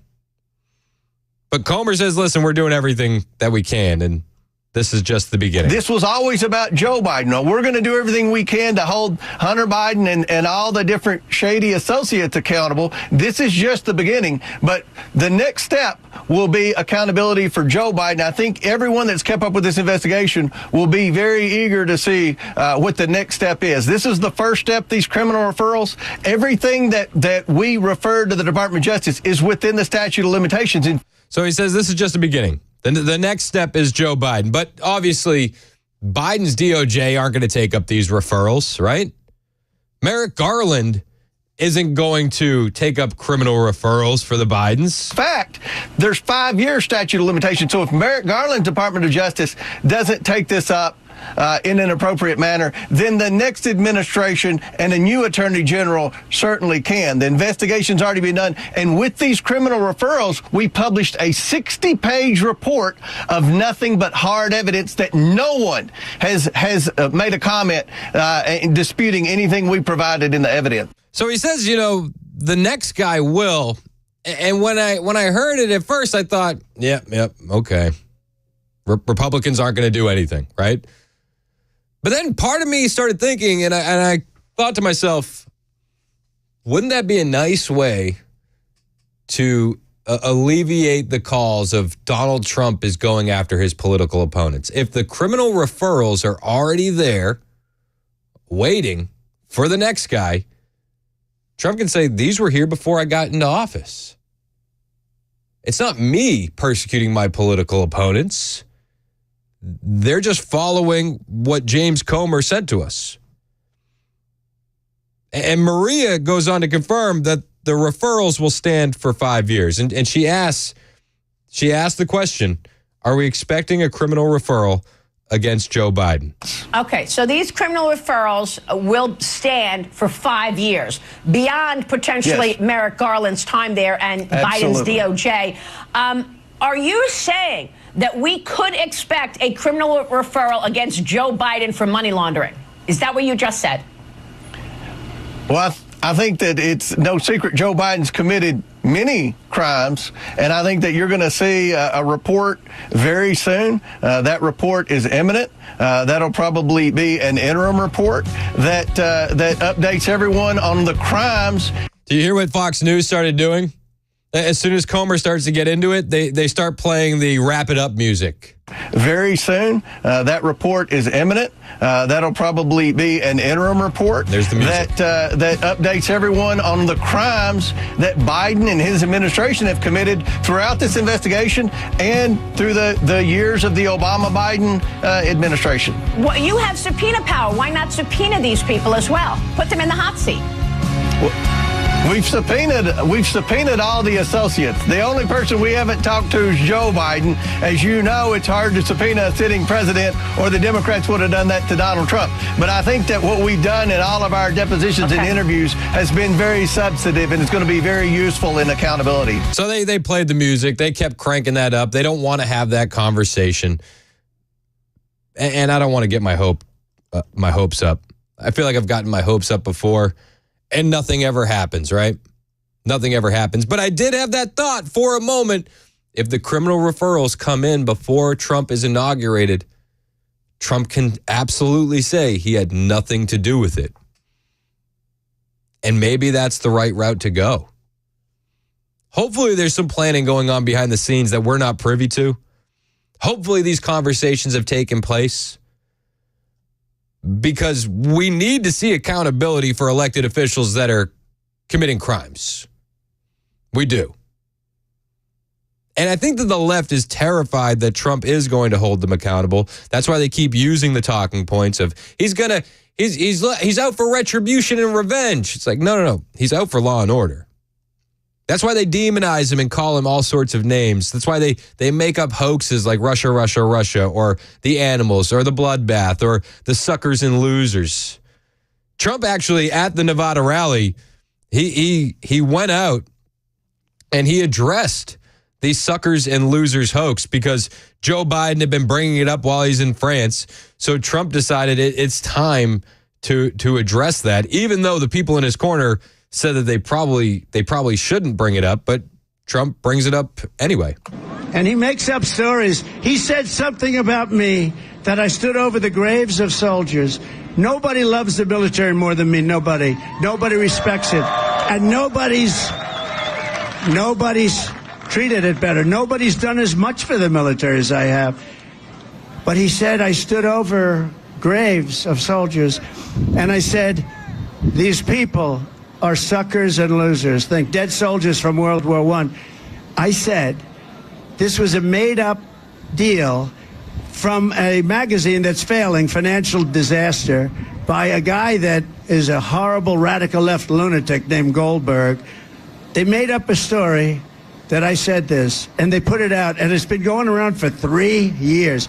And it's just like Russia, Russia, Russia, Ukraine, Ukraine, Ukraine, 51 intelligence agents, that phony story, remember? The laptop is from Russia, they said. And well, that's what they do. They lie about Trump again and again and again because they can't debate him on policy.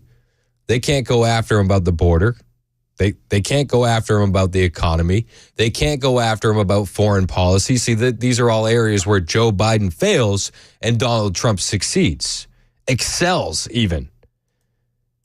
And Trump takes a step farther and says, with all those lies, they should be prosecuted. And they should be prosecuted for what they did. Okay, they should be pressed. Let's see what happens. But can you imagine? And now they took an ad they know it's phony. They know it's false.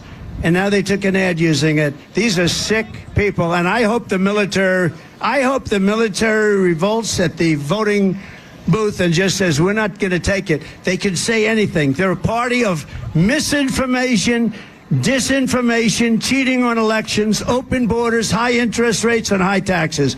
That's all. And you can't get elected like that.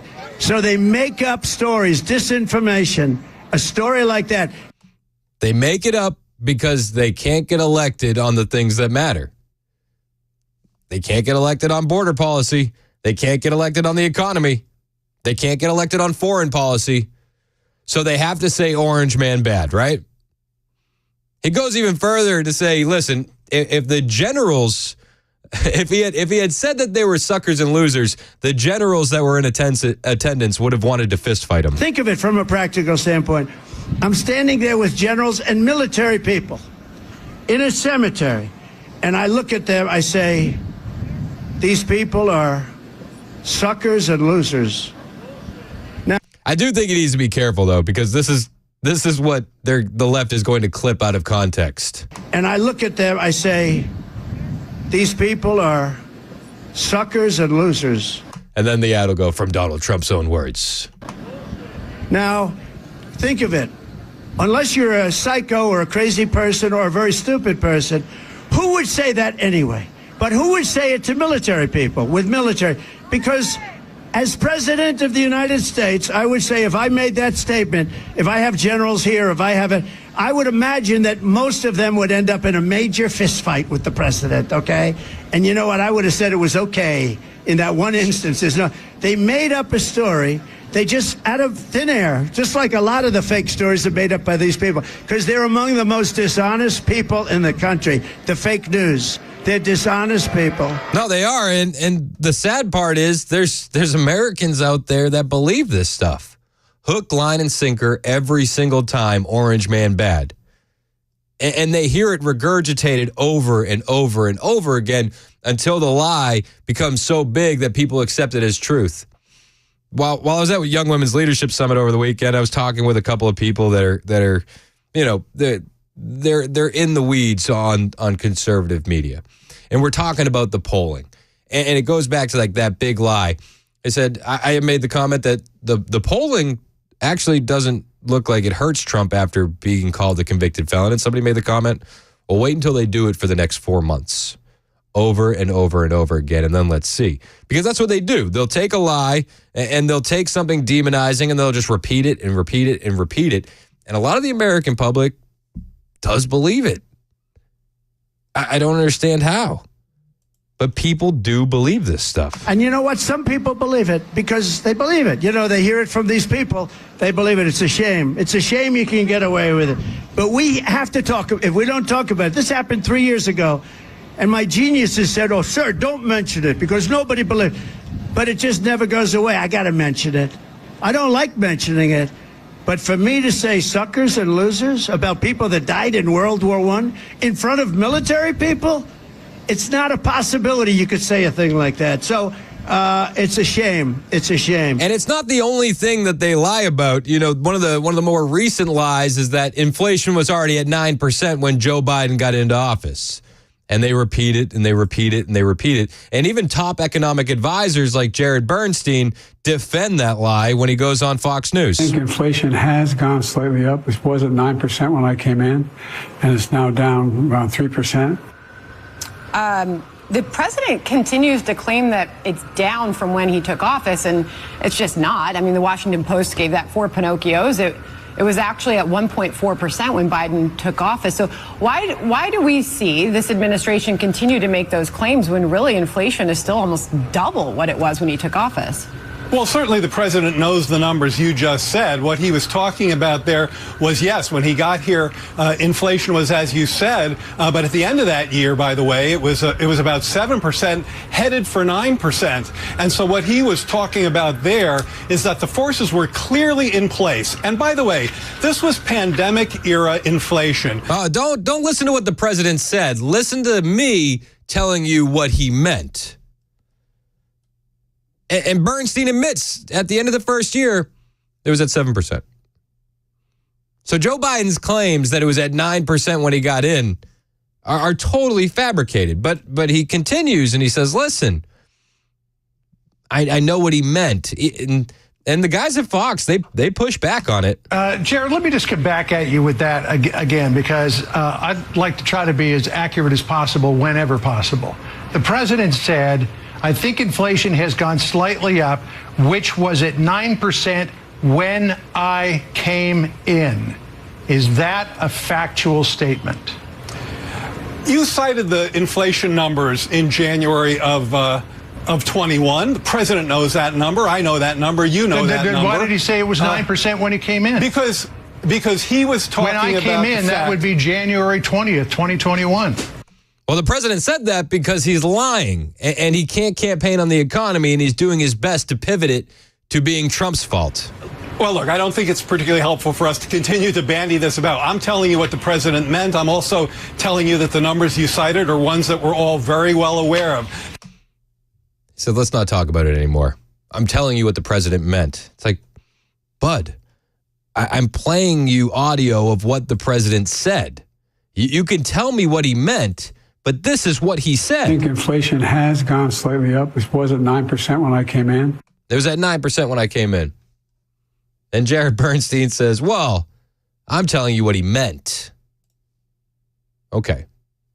So a lie is okay as long as that's not what he meant. Well, look, I don't think it's particularly helpful for us to continue to bandy this about. I'm telling you what the president meant. I'm also telling you that the numbers you cited are ones that we're all very well aware of. Let me just tell you what the president meant.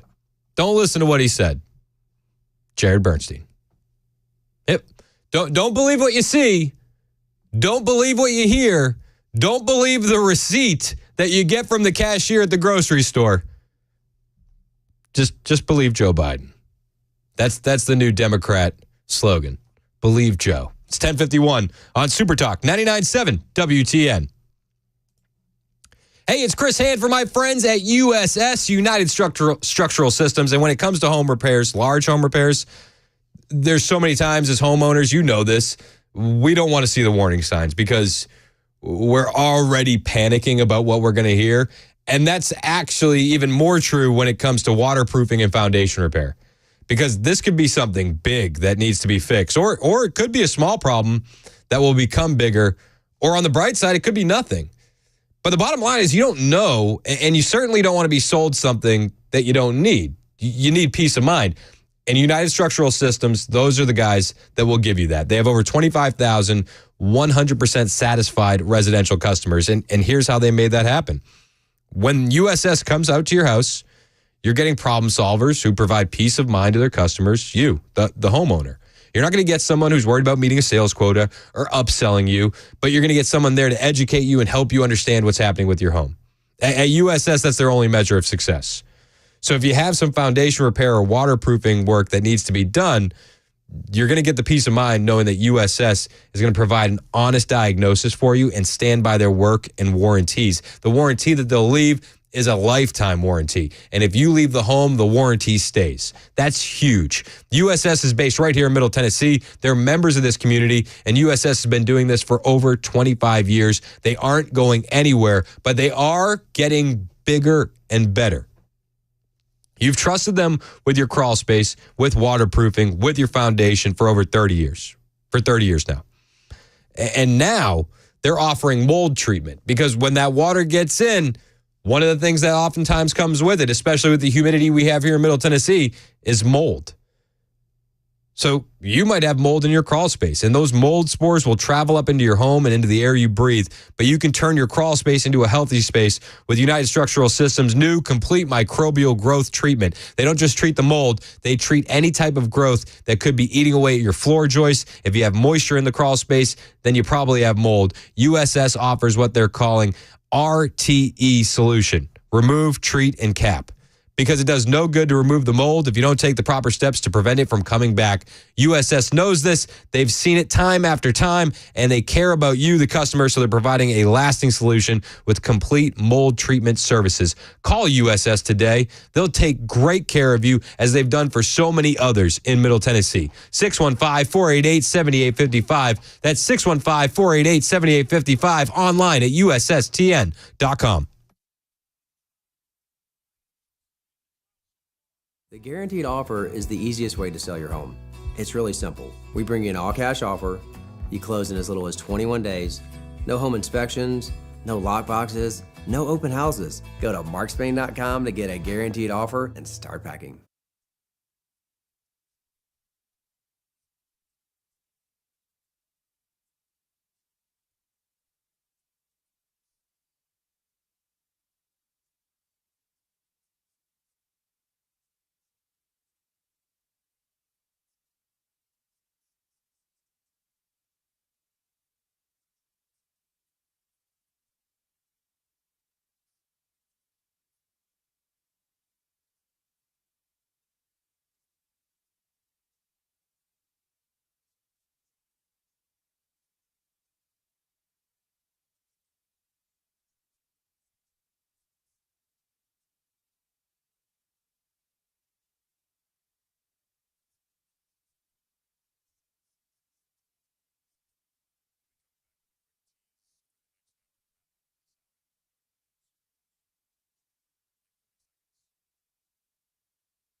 11 o'clock on the dot. I'm Ken Weaver with your top stories. Going to be hot this week, a little more humid too. Full forecast in 2 minutes.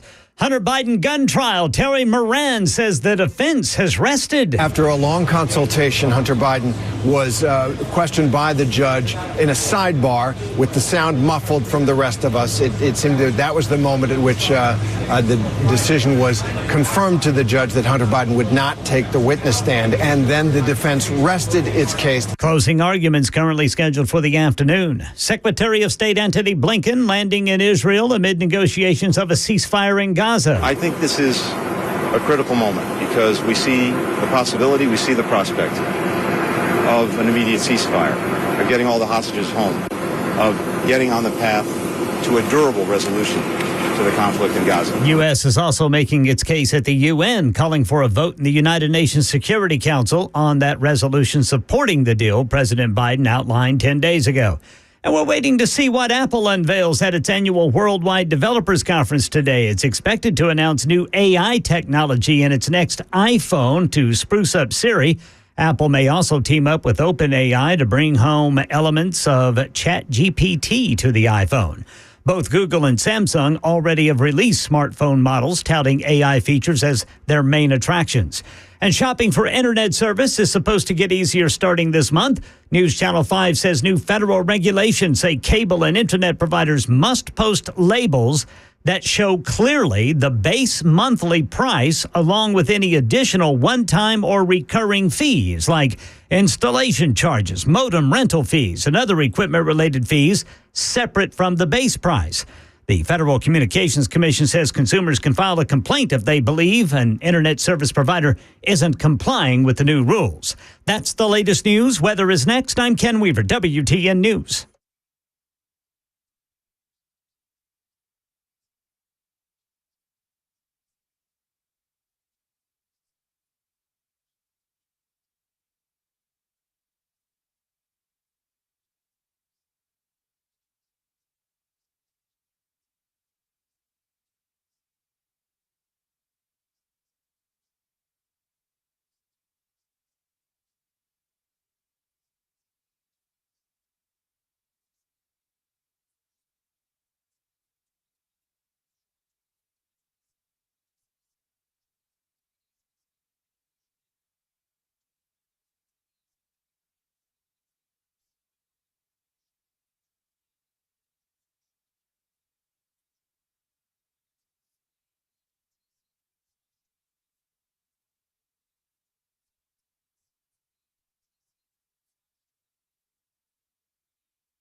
11:05 on Super Talk 99.7 WTN. My name is Chris Hand.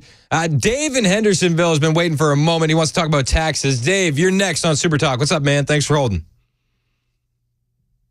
And he's not there again. Dave. Dave. We like Dave. Dave will call back. Apologies to Dave. Keeps jumping away right as we jump to him. He's a busy guy. Yeah, he's got his hands full. He's a busy guy. We know him. That's all right. 615-737-9986 if you want to join the show. 615-737-9986. This is a story that I've been very, very interested in getting to. The American College of Pediatrics are concerned over sex changes for children, and they released this video over the weekend. And we have serious concerns about the physical and mental health effects of the current protocols promoted for the care of children and adolescents in the United States who express discomfort with their biological sex.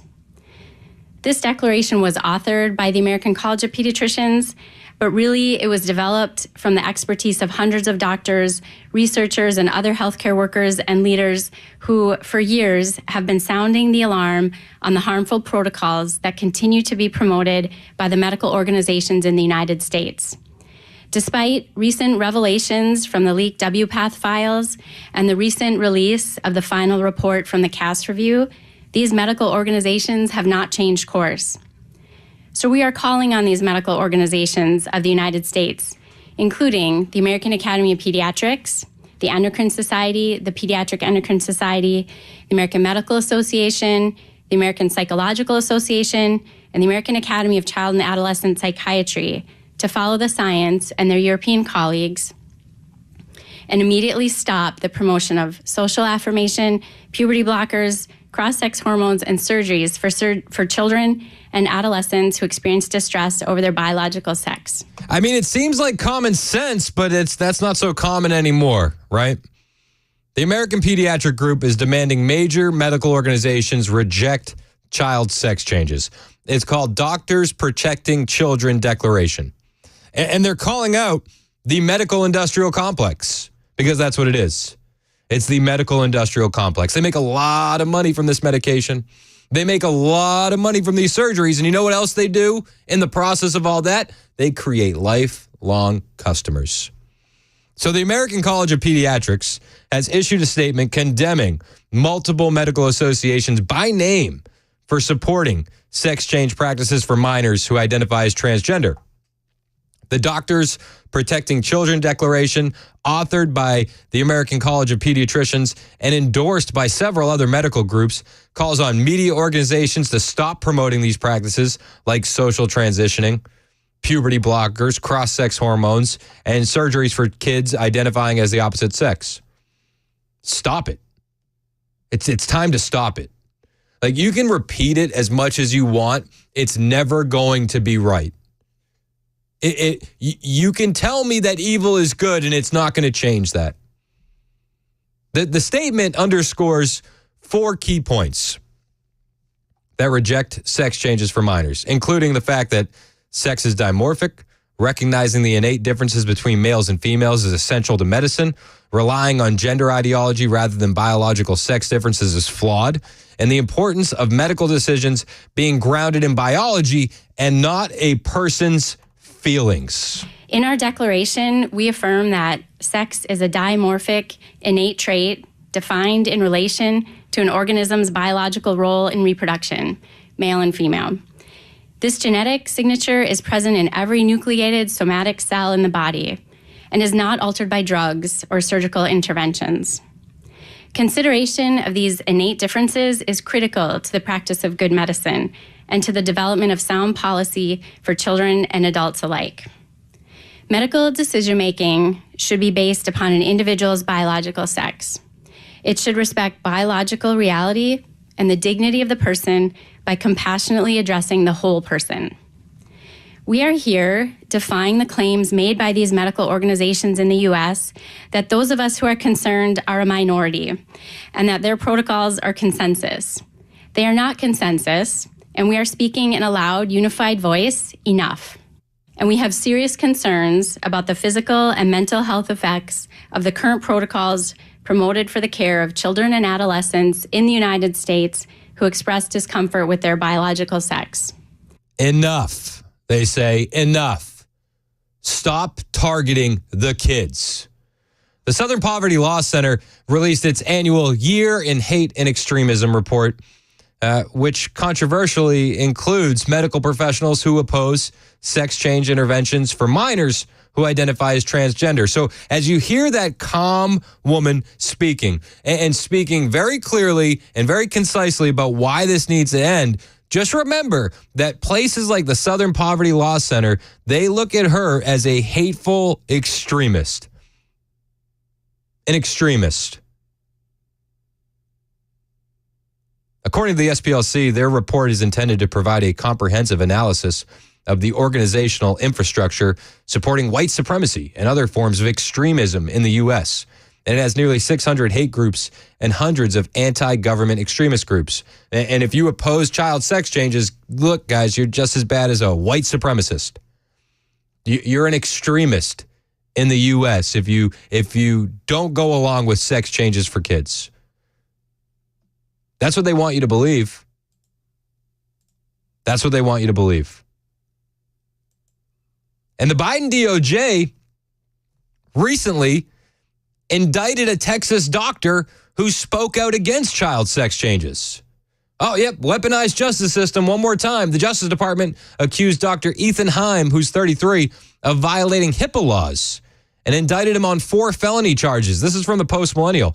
A Texas surgeon who disclosed that the hospital was conducting sex changes on minors despite the procedures being prohibited in the state has been indicted on felony charges by Joe Biden's DOJ.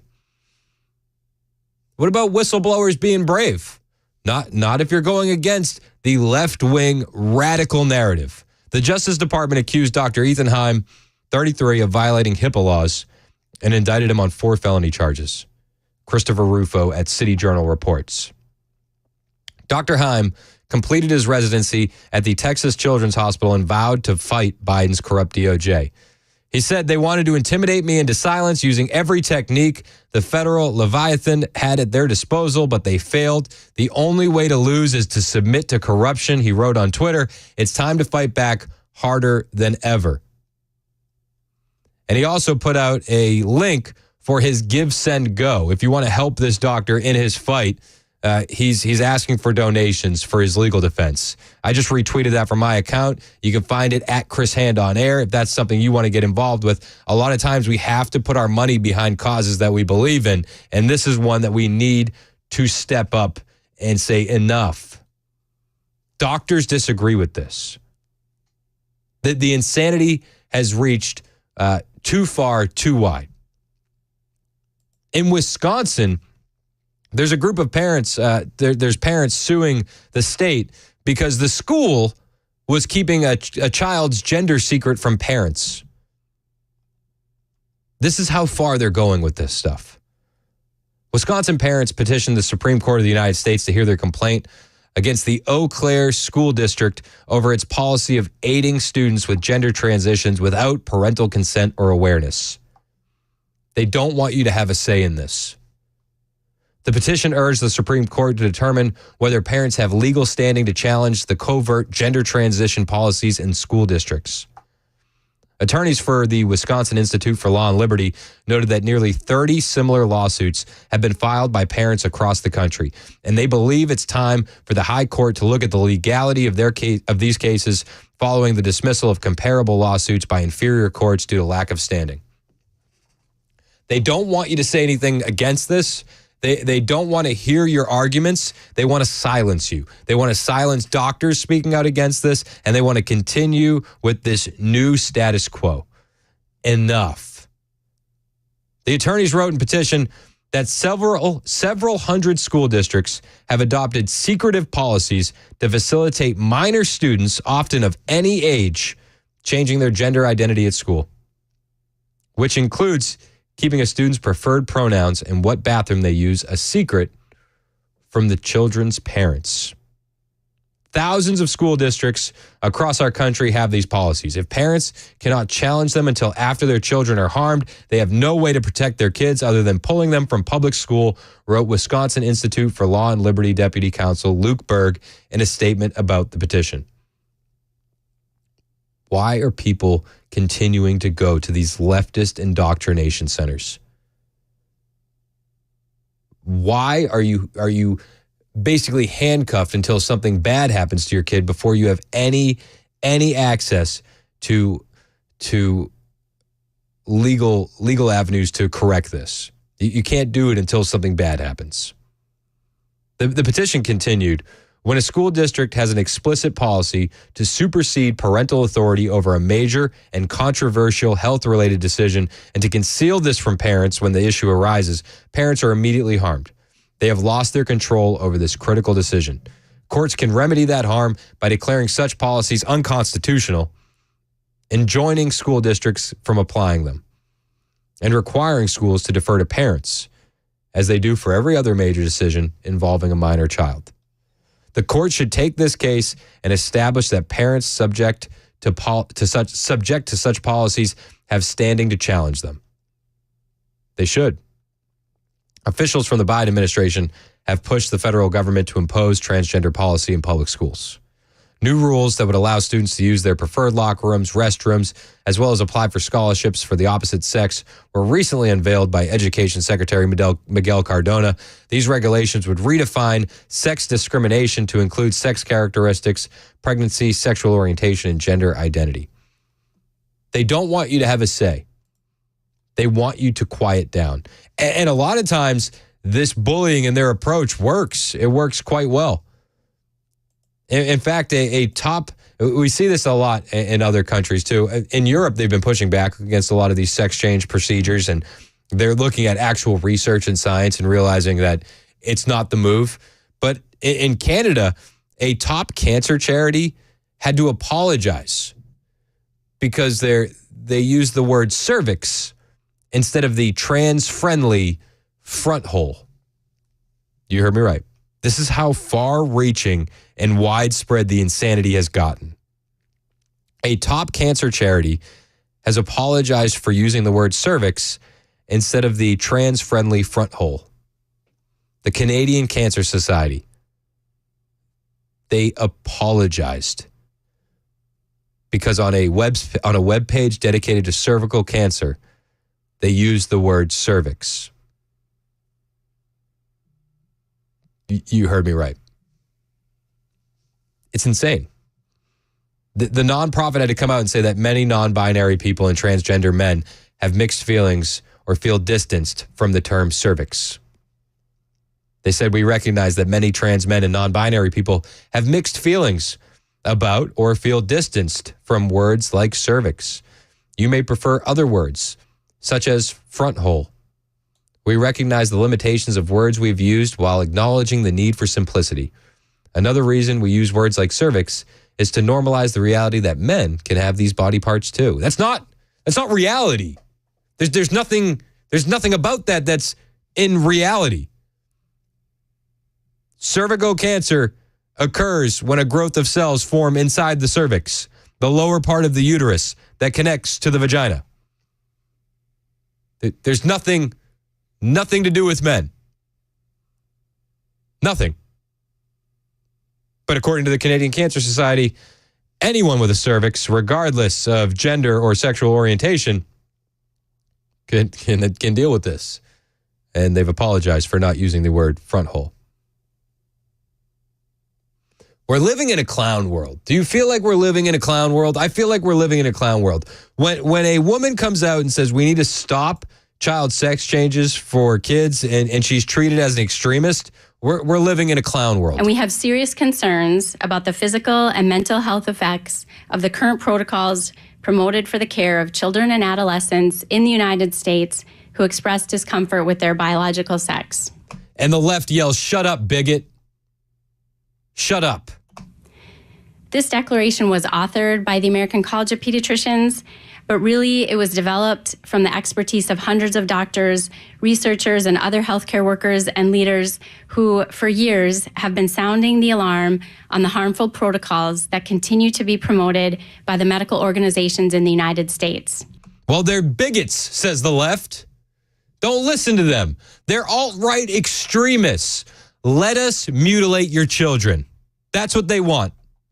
They want you to be complicit or at the very least, silent. Enough. Follow the science, they tell you, until the science goes against their narrative. And then in that case, shut up, bigot. That's their official statement from the left. If this doesn't infuriate you, I don't know what will.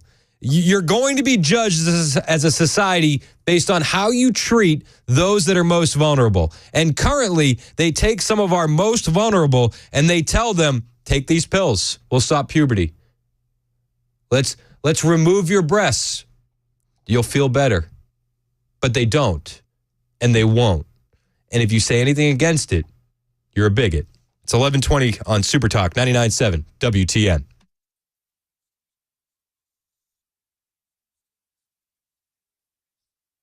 The guaranteed offer is the easiest way to sell your home. It's really simple. We bring you an all-cash offer. You close in as little as 21 days. No home inspections, no lockboxes, no open houses. Go to markspain.com to get a guaranteed offer and start packing.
Got a crash in Goodlettsville. This is an injury crash. Gallatin Pike near Conference Drive.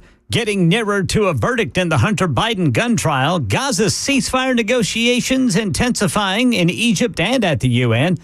Waiting to see what Apple has to offer in its next iPhone. And These stories are more at 11:30 on Super Talk 99.7 WTN. Thank you, Ken. It's Super Talk 99.7 WTN. I'm Chris Hand. You can find me on Twitter, True Social, Instagram, at Chris Hand on air.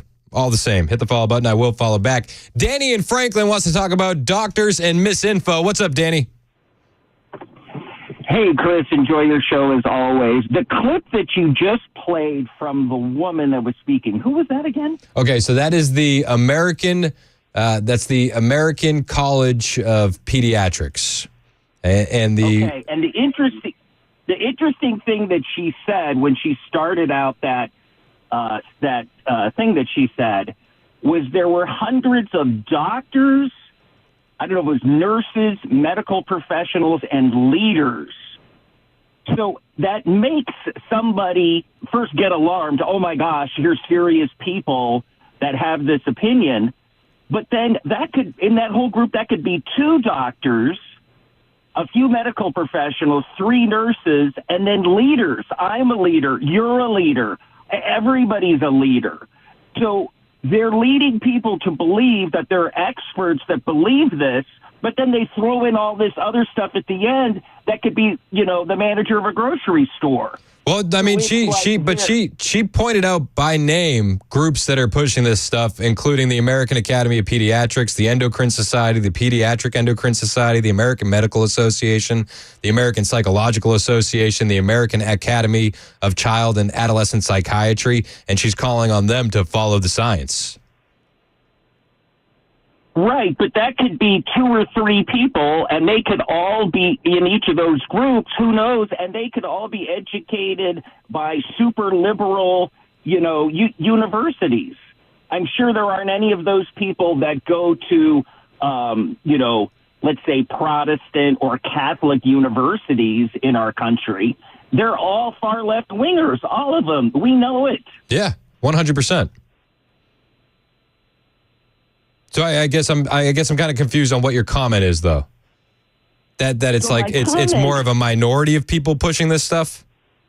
Exactly. They're like everything else they're pushing on us, whether it's the environment or anybody can come over the border. They're not going to admit there are terrorists coming over the border. They're not going to admit there's people working for the Chinese government coming over the border.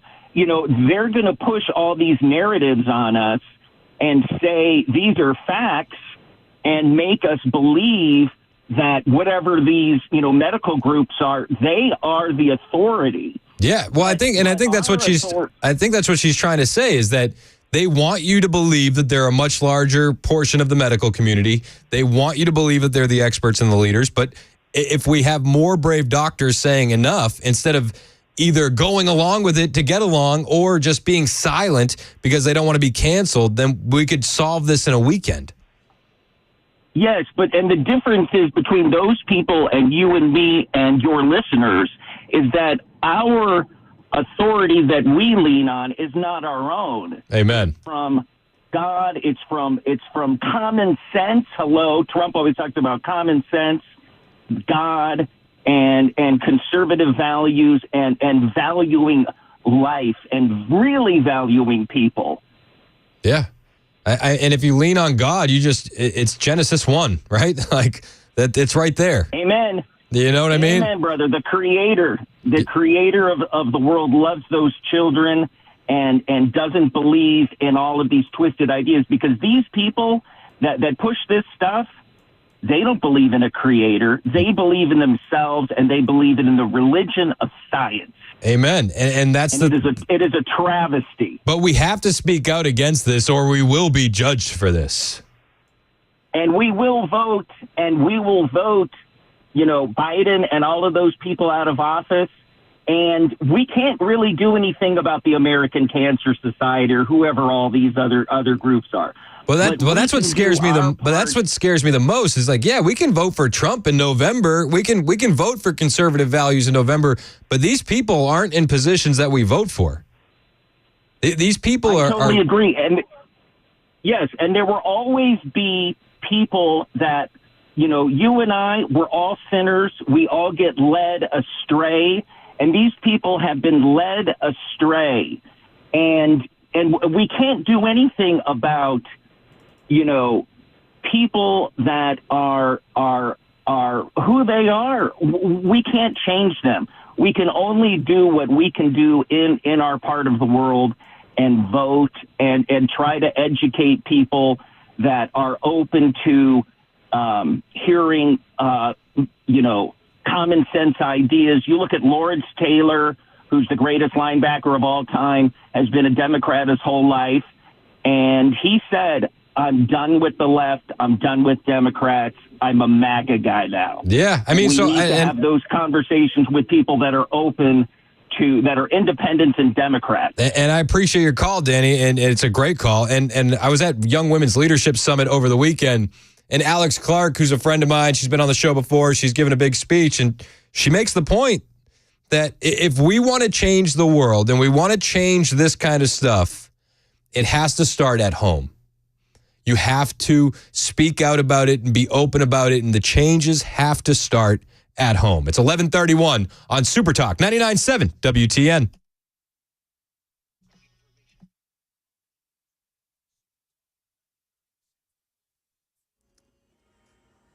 I'm Ken Weaver with your top stories. Full forecast in 2 minutes. Closing arguments scheduled this afternoon in the Hunter Biden gun trial. He did not take the stand.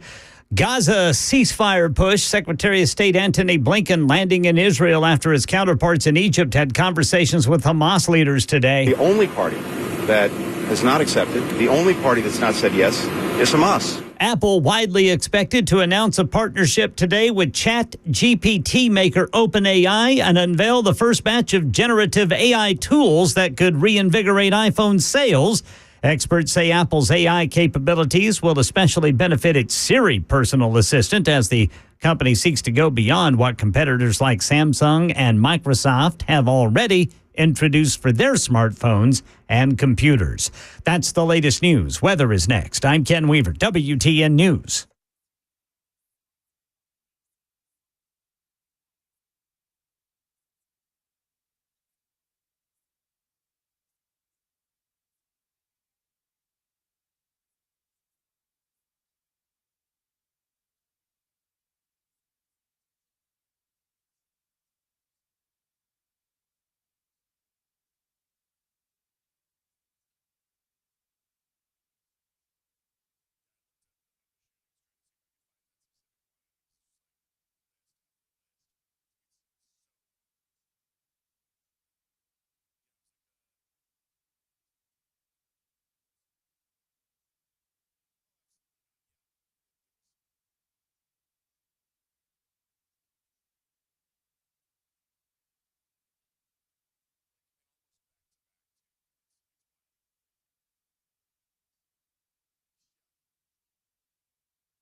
11:36 on Super Talk 99.7 WTN. My name is Chris Hand. We've got a lot of good calls, a lot of good text messages on the Members Nutrition Super Text line.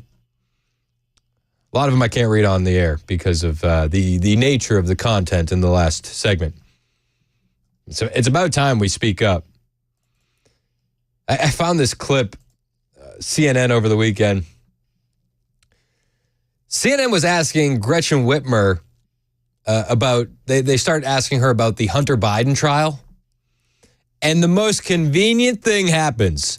As soon as they get to the point in the conversation where they want to ask Gretchen Whitmer about Hunter Biden, gosh darn it, the internet drops. I'm going to need a little audio. I want to turn to a different, very different trial, and that is one that is going on in Delaware with the president's son, Hunter Biden.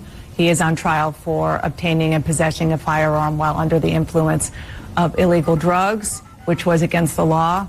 Republican Lindsey Graham says that an average American would not have been prosecuted Dana, are you for there? this. Yes, Governor, can you hear me? Did you just drop a beat? Okay, it sounds like the governor can't hear me. You know what? We're going to take a very quick commercial break. Isn't that convenient? Isn't that convenient? As soon as they get to the questions about Hunter Biden, gosh, we lost the feed. We lost the feed. What a bummer. Many such cases. So sad. So sad. What a joke. The media in general is a joke. It's because it's controlled by the left. It is. They didn't push back on her. They weren't asking hard questions. Yet Governor Whitmer couldn't bother to answer any of the questions. I got another story here that I wanted to get to today.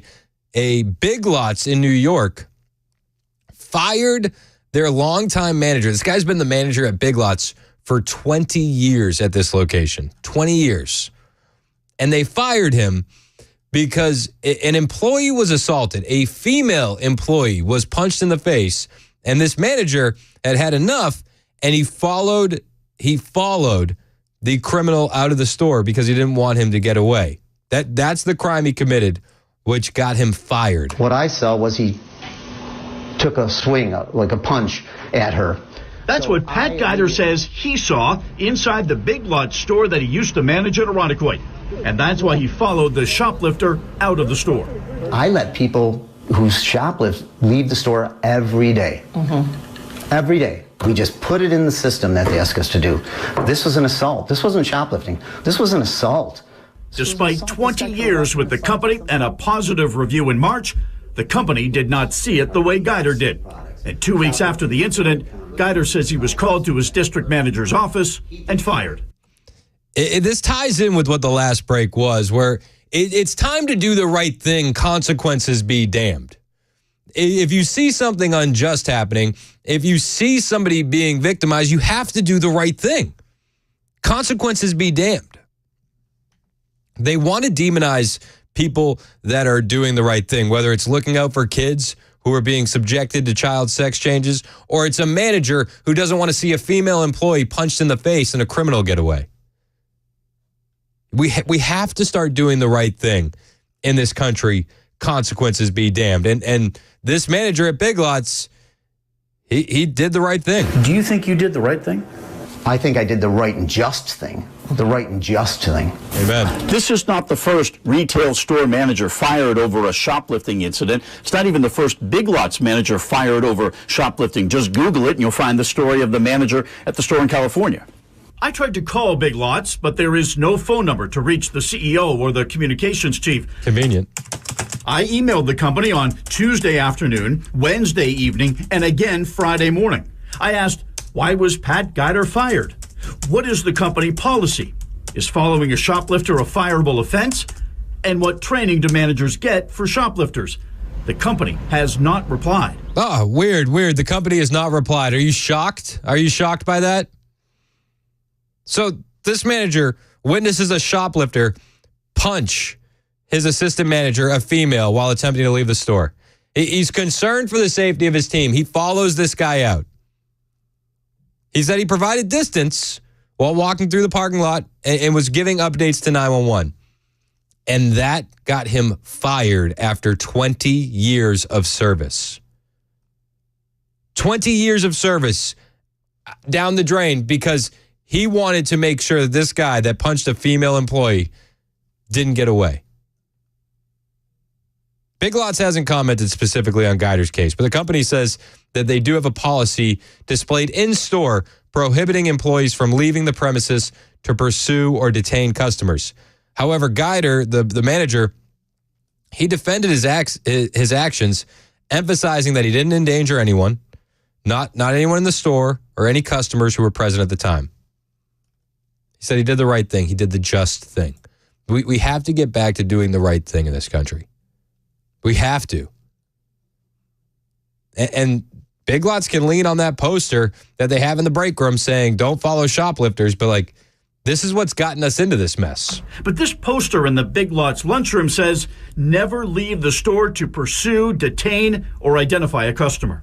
So I did not put myself in jeopardy. I did not put any shoppers in jeopardy. I went with Guider back to his old store. He said he and police found the shopping cart in front of the Dunkin' Donuts, but lost the shoplifter. Police say the assistant manager declined medical care. Now Guider and his wife are trying to figure out how to get health insurance. They still have 2 boys in college, and at 62, Guider's not sure how easy it will be to find another job. The good thing is we have a huge faith in God. Amen. Huge faith in God, and everything will work out. It's going to be difficult. It's going to be difficult. I respect the heck out of this guy. He says, I have a huge faith in God. That's going to get me through this. And I think that is what we really need to return to as this country. God. When we were a majority religious country, this stuff wasn't happening. People have been lost so much because they've moved away from biblical truth. It's insane. And this man is punished for doing the right thing. He didn't get violent. He didn't get outrageous. He didn't tackle the shoplifter. He followed him out of the store. And after 20 years of service, 2 kids in college, congratulations, Paul. You no longer have health insurance because that's a unforgivable offense. It's disgusting. It's disgusting. And we see so many cases like this. The manager is fired at Big Lots. He's punished for this. I haven't heard any news if they've caught the gentleman, if they found the gentleman that assaulted the female employee. Nothing. The story's not even focused on him. They didn't even put his mugshot up on TV. They didn't put up any surveillance video during that interview of the incident, which you know it's there. They focus on the guy that tried to do the right thing. It's disgusting. But had that criminal put a skid mark on a Pride crosswalk, well, we know he would be arrested, right? The 2 tiers of justice in this system. If you do the right thing, you're punished.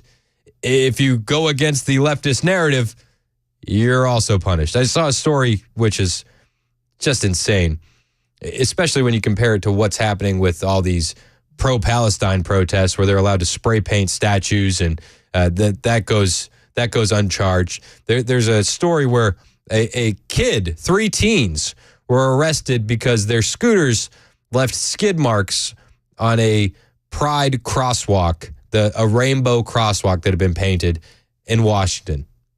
A 19-year-old and 2 minors were charged with first-degree malicious mischief, a Class B felony in the state, because they left skid marks on a Pride crosswalk. I just saw this group of teenagers deliberately making marks and scratch marks with their Lime scooters, just all around. Several witnesses confronted the group and called police. We're not going to sit by as we watch people deliberately commit a hate crime, right in the middle of downtown. No, but these same people will sit by and watch children be subjected to puberty blockers and hormone treatments and sex change operations, and that's not a bridge too far. But if you dare to put a skid mark on a Pride crosswalk, well, that's a Class B felony. After looking at security footage, officers arrested 3 teenagers. 2 are minors, and 1 is 19-year-old Ruslan Turco. You are charged with 1 count malicious mischief. Turco had his first appearance in court this afternoon. The judge released him under the condition he doesn't go near the crosswalk or the other teenagers. Prosecutors, though, had asked the judge to set a $15,000 bond since that's how much it costs to repaint the mural. $15,000 bond, the prosecutors asked, for a skid mark on a crosswalk. Are you paying attention? Do you understand where we're at as a country? You follow a shoplifter out of a store because he assaulted a female employee? Well, that gets you fired after 20 years of service. You leave a skid mark on a rainbow flag crosswalk? Well, that's a felony in this country.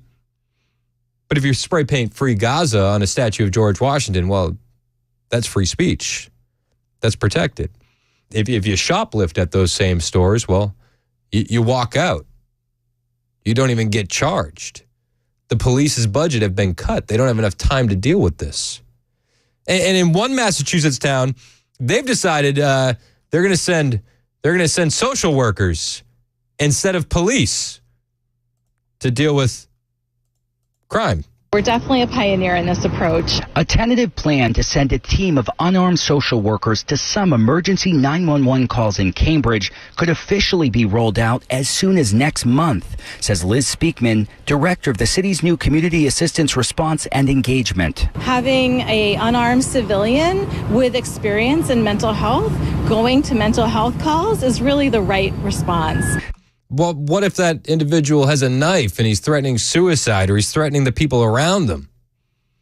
The insanity of the left can't be understated. Speakman tells us that the 5 members of the CARE team have extensive backgrounds as social workers and first responders. Unlike some other alternative response programs recently deployed in other cities across the country, the CARE team will not be accompanied by police when they are sent to nonviolent mental health-related calls. If anything goes wrong, if there's any safety concerns, they can radio for assistance immediately. Oh, that's good.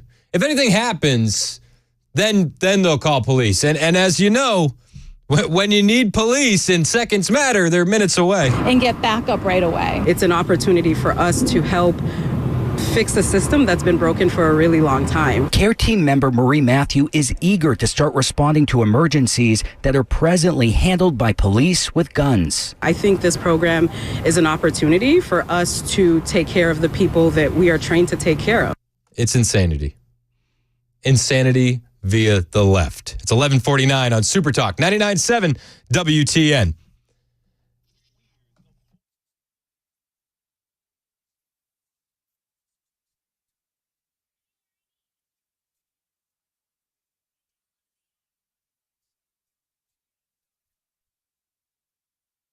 Hey, it's Chris Hand for my friends at the Glock Store. You know the guys at the Glock Store. If you're looking for a place to train, this is the place to do it. Nobody else has the Shoot 270 rooms. It's just the Glock Store.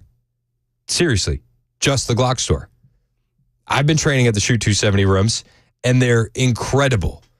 It's real world training. Not a lane. You, a private instructor, in a room, doing your training. That's what you need. That's one of the things that sets the Glock Store Shoot 270 ranges apart from all the other indoor ranges. They have individual shoot rooms with private instructors instead of shared lanes, shared with who knows who. And after the open house last week, I saw a bunch of flyers on their classes, and wow, they have so many incredible classes. For example, there's one coming up this Friday and Saturday on precision rifle marksmanship. The instructor is a former Army sniper, and he'll teach you how to hit your target from nearly half a mile away. You're not going to find this training anywhere else. A former Army sniper will train you Friday and Saturday at the Glock Store on precision rifle marksmanship. Friday afternoon is classroom instruction on how to really dial in your rig and learn the intricacies of long-distance ballistics. And then Saturday is an all-day event at the McGill Family Farm and private shooting facility where you'll be pinging the steel from 700 meters. There's only 10 students per class. They keep it small, but there's a few slots left. Not for long, but currently there's a few slots left. If you want to get in on that, visit glockstore.com/training, and then click on classes to get more information on all the great classes at my favorite training facility, Shoot 270, only at the Glock Store, minutes from the airport, worth the drive from anywhere.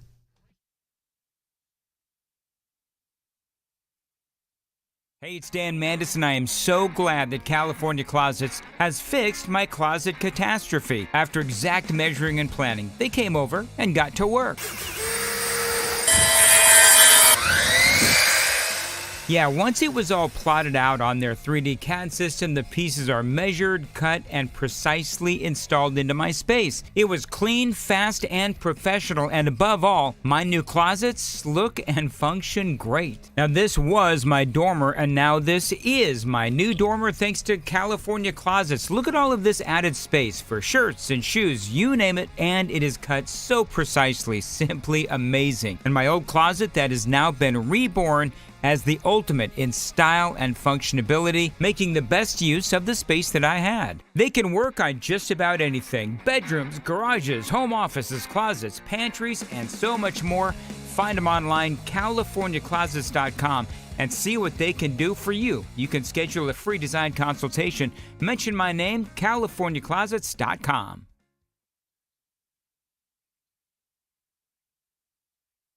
Hey, what's up, guys? This is Matt Murphy for Members Nutrition. I want to tell you about the Members Nutrition difference, and I want to encourage you to go over to the Members Nutrition website. Number one, they believe at Members Nutrition that they can sell vitamins and supplements at a lower cost point, and they're doing it every single day at membersnutrition.com. Number two, they want to make these products right here in the United States of America, not from some overseas company, and they do that every single day. I encourage you to go to membersnutrition.com. You'll get 50% off your purchase price at checkout. You don't have to put in any codes. Just go to membersnutrition.com. Once again, membersnutrition.com.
11:57 on Super Talk 99.7 WTN. My name is Chris Hand.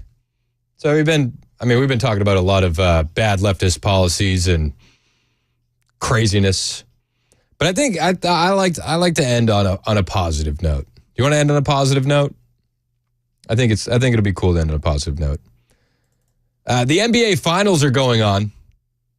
Boston Celtics are up 2-0. If you don't follow basketball, I'll give you a reason to root for the Celtics. The Boston Celtics coach, Joe Mazzulla, black guy, he was recently asked at one of these press conferences about the significance, about how is this so significant? You have 2 black head coaches duking it out in the NBA Finals, and they wanted to turn it into a race thing. And Joe Mazzulla's answer couldn't have been more perfect. And it couldn't have made the leftists in attendance squirm more. Hey, Joe, Vince Goodwill, Yahoo Sports. For the first time since 1975, this is the NBA Finals where you have 2 black head coaches. Given the plight sometimes of black head coaches in the NBA, do you think this is a significant moment? Do you take pride in this? How do you view this, or do you not see it at all? I wonder how many of those have been Christian coaches. And then there's awkward silence until they get to the next question. About 10 seconds of awkward silence. His answer. I wonder how many of those have been Christian coaches. I love it. I don't identify as my skin color. I identify as a Christian. I wonder how many of those have been Christian coaches. Amen. Amen. This isn't the first time he said it either. The royal family went to a Celtics game. It was like Prince William and Kate, and he was asked about the royal family being at his game, and he said something similar. Get a chance to meet with the royal family, and if not, how was it like having them there in the building? Jesus, Mary, and Joseph? The Prince and Princess of Wales. Oh, no, I did not. I'm only familiar with one royal family. I don't know too much about that one. Based. That's great. Thank you. Awkward silence. But I'm glad hopefully they're Celtic fans. We need more of that. So if you haven't watched any sports ball in a while, I think that Joe Mazzulla is giving you permission to root for the Celtics. Not a huge basketball fan, but I think it might make a bracket for this year. Listen, that's what we need more of. Getting back to faith, family, country, morality. It's Super Talk 99.7 WTN.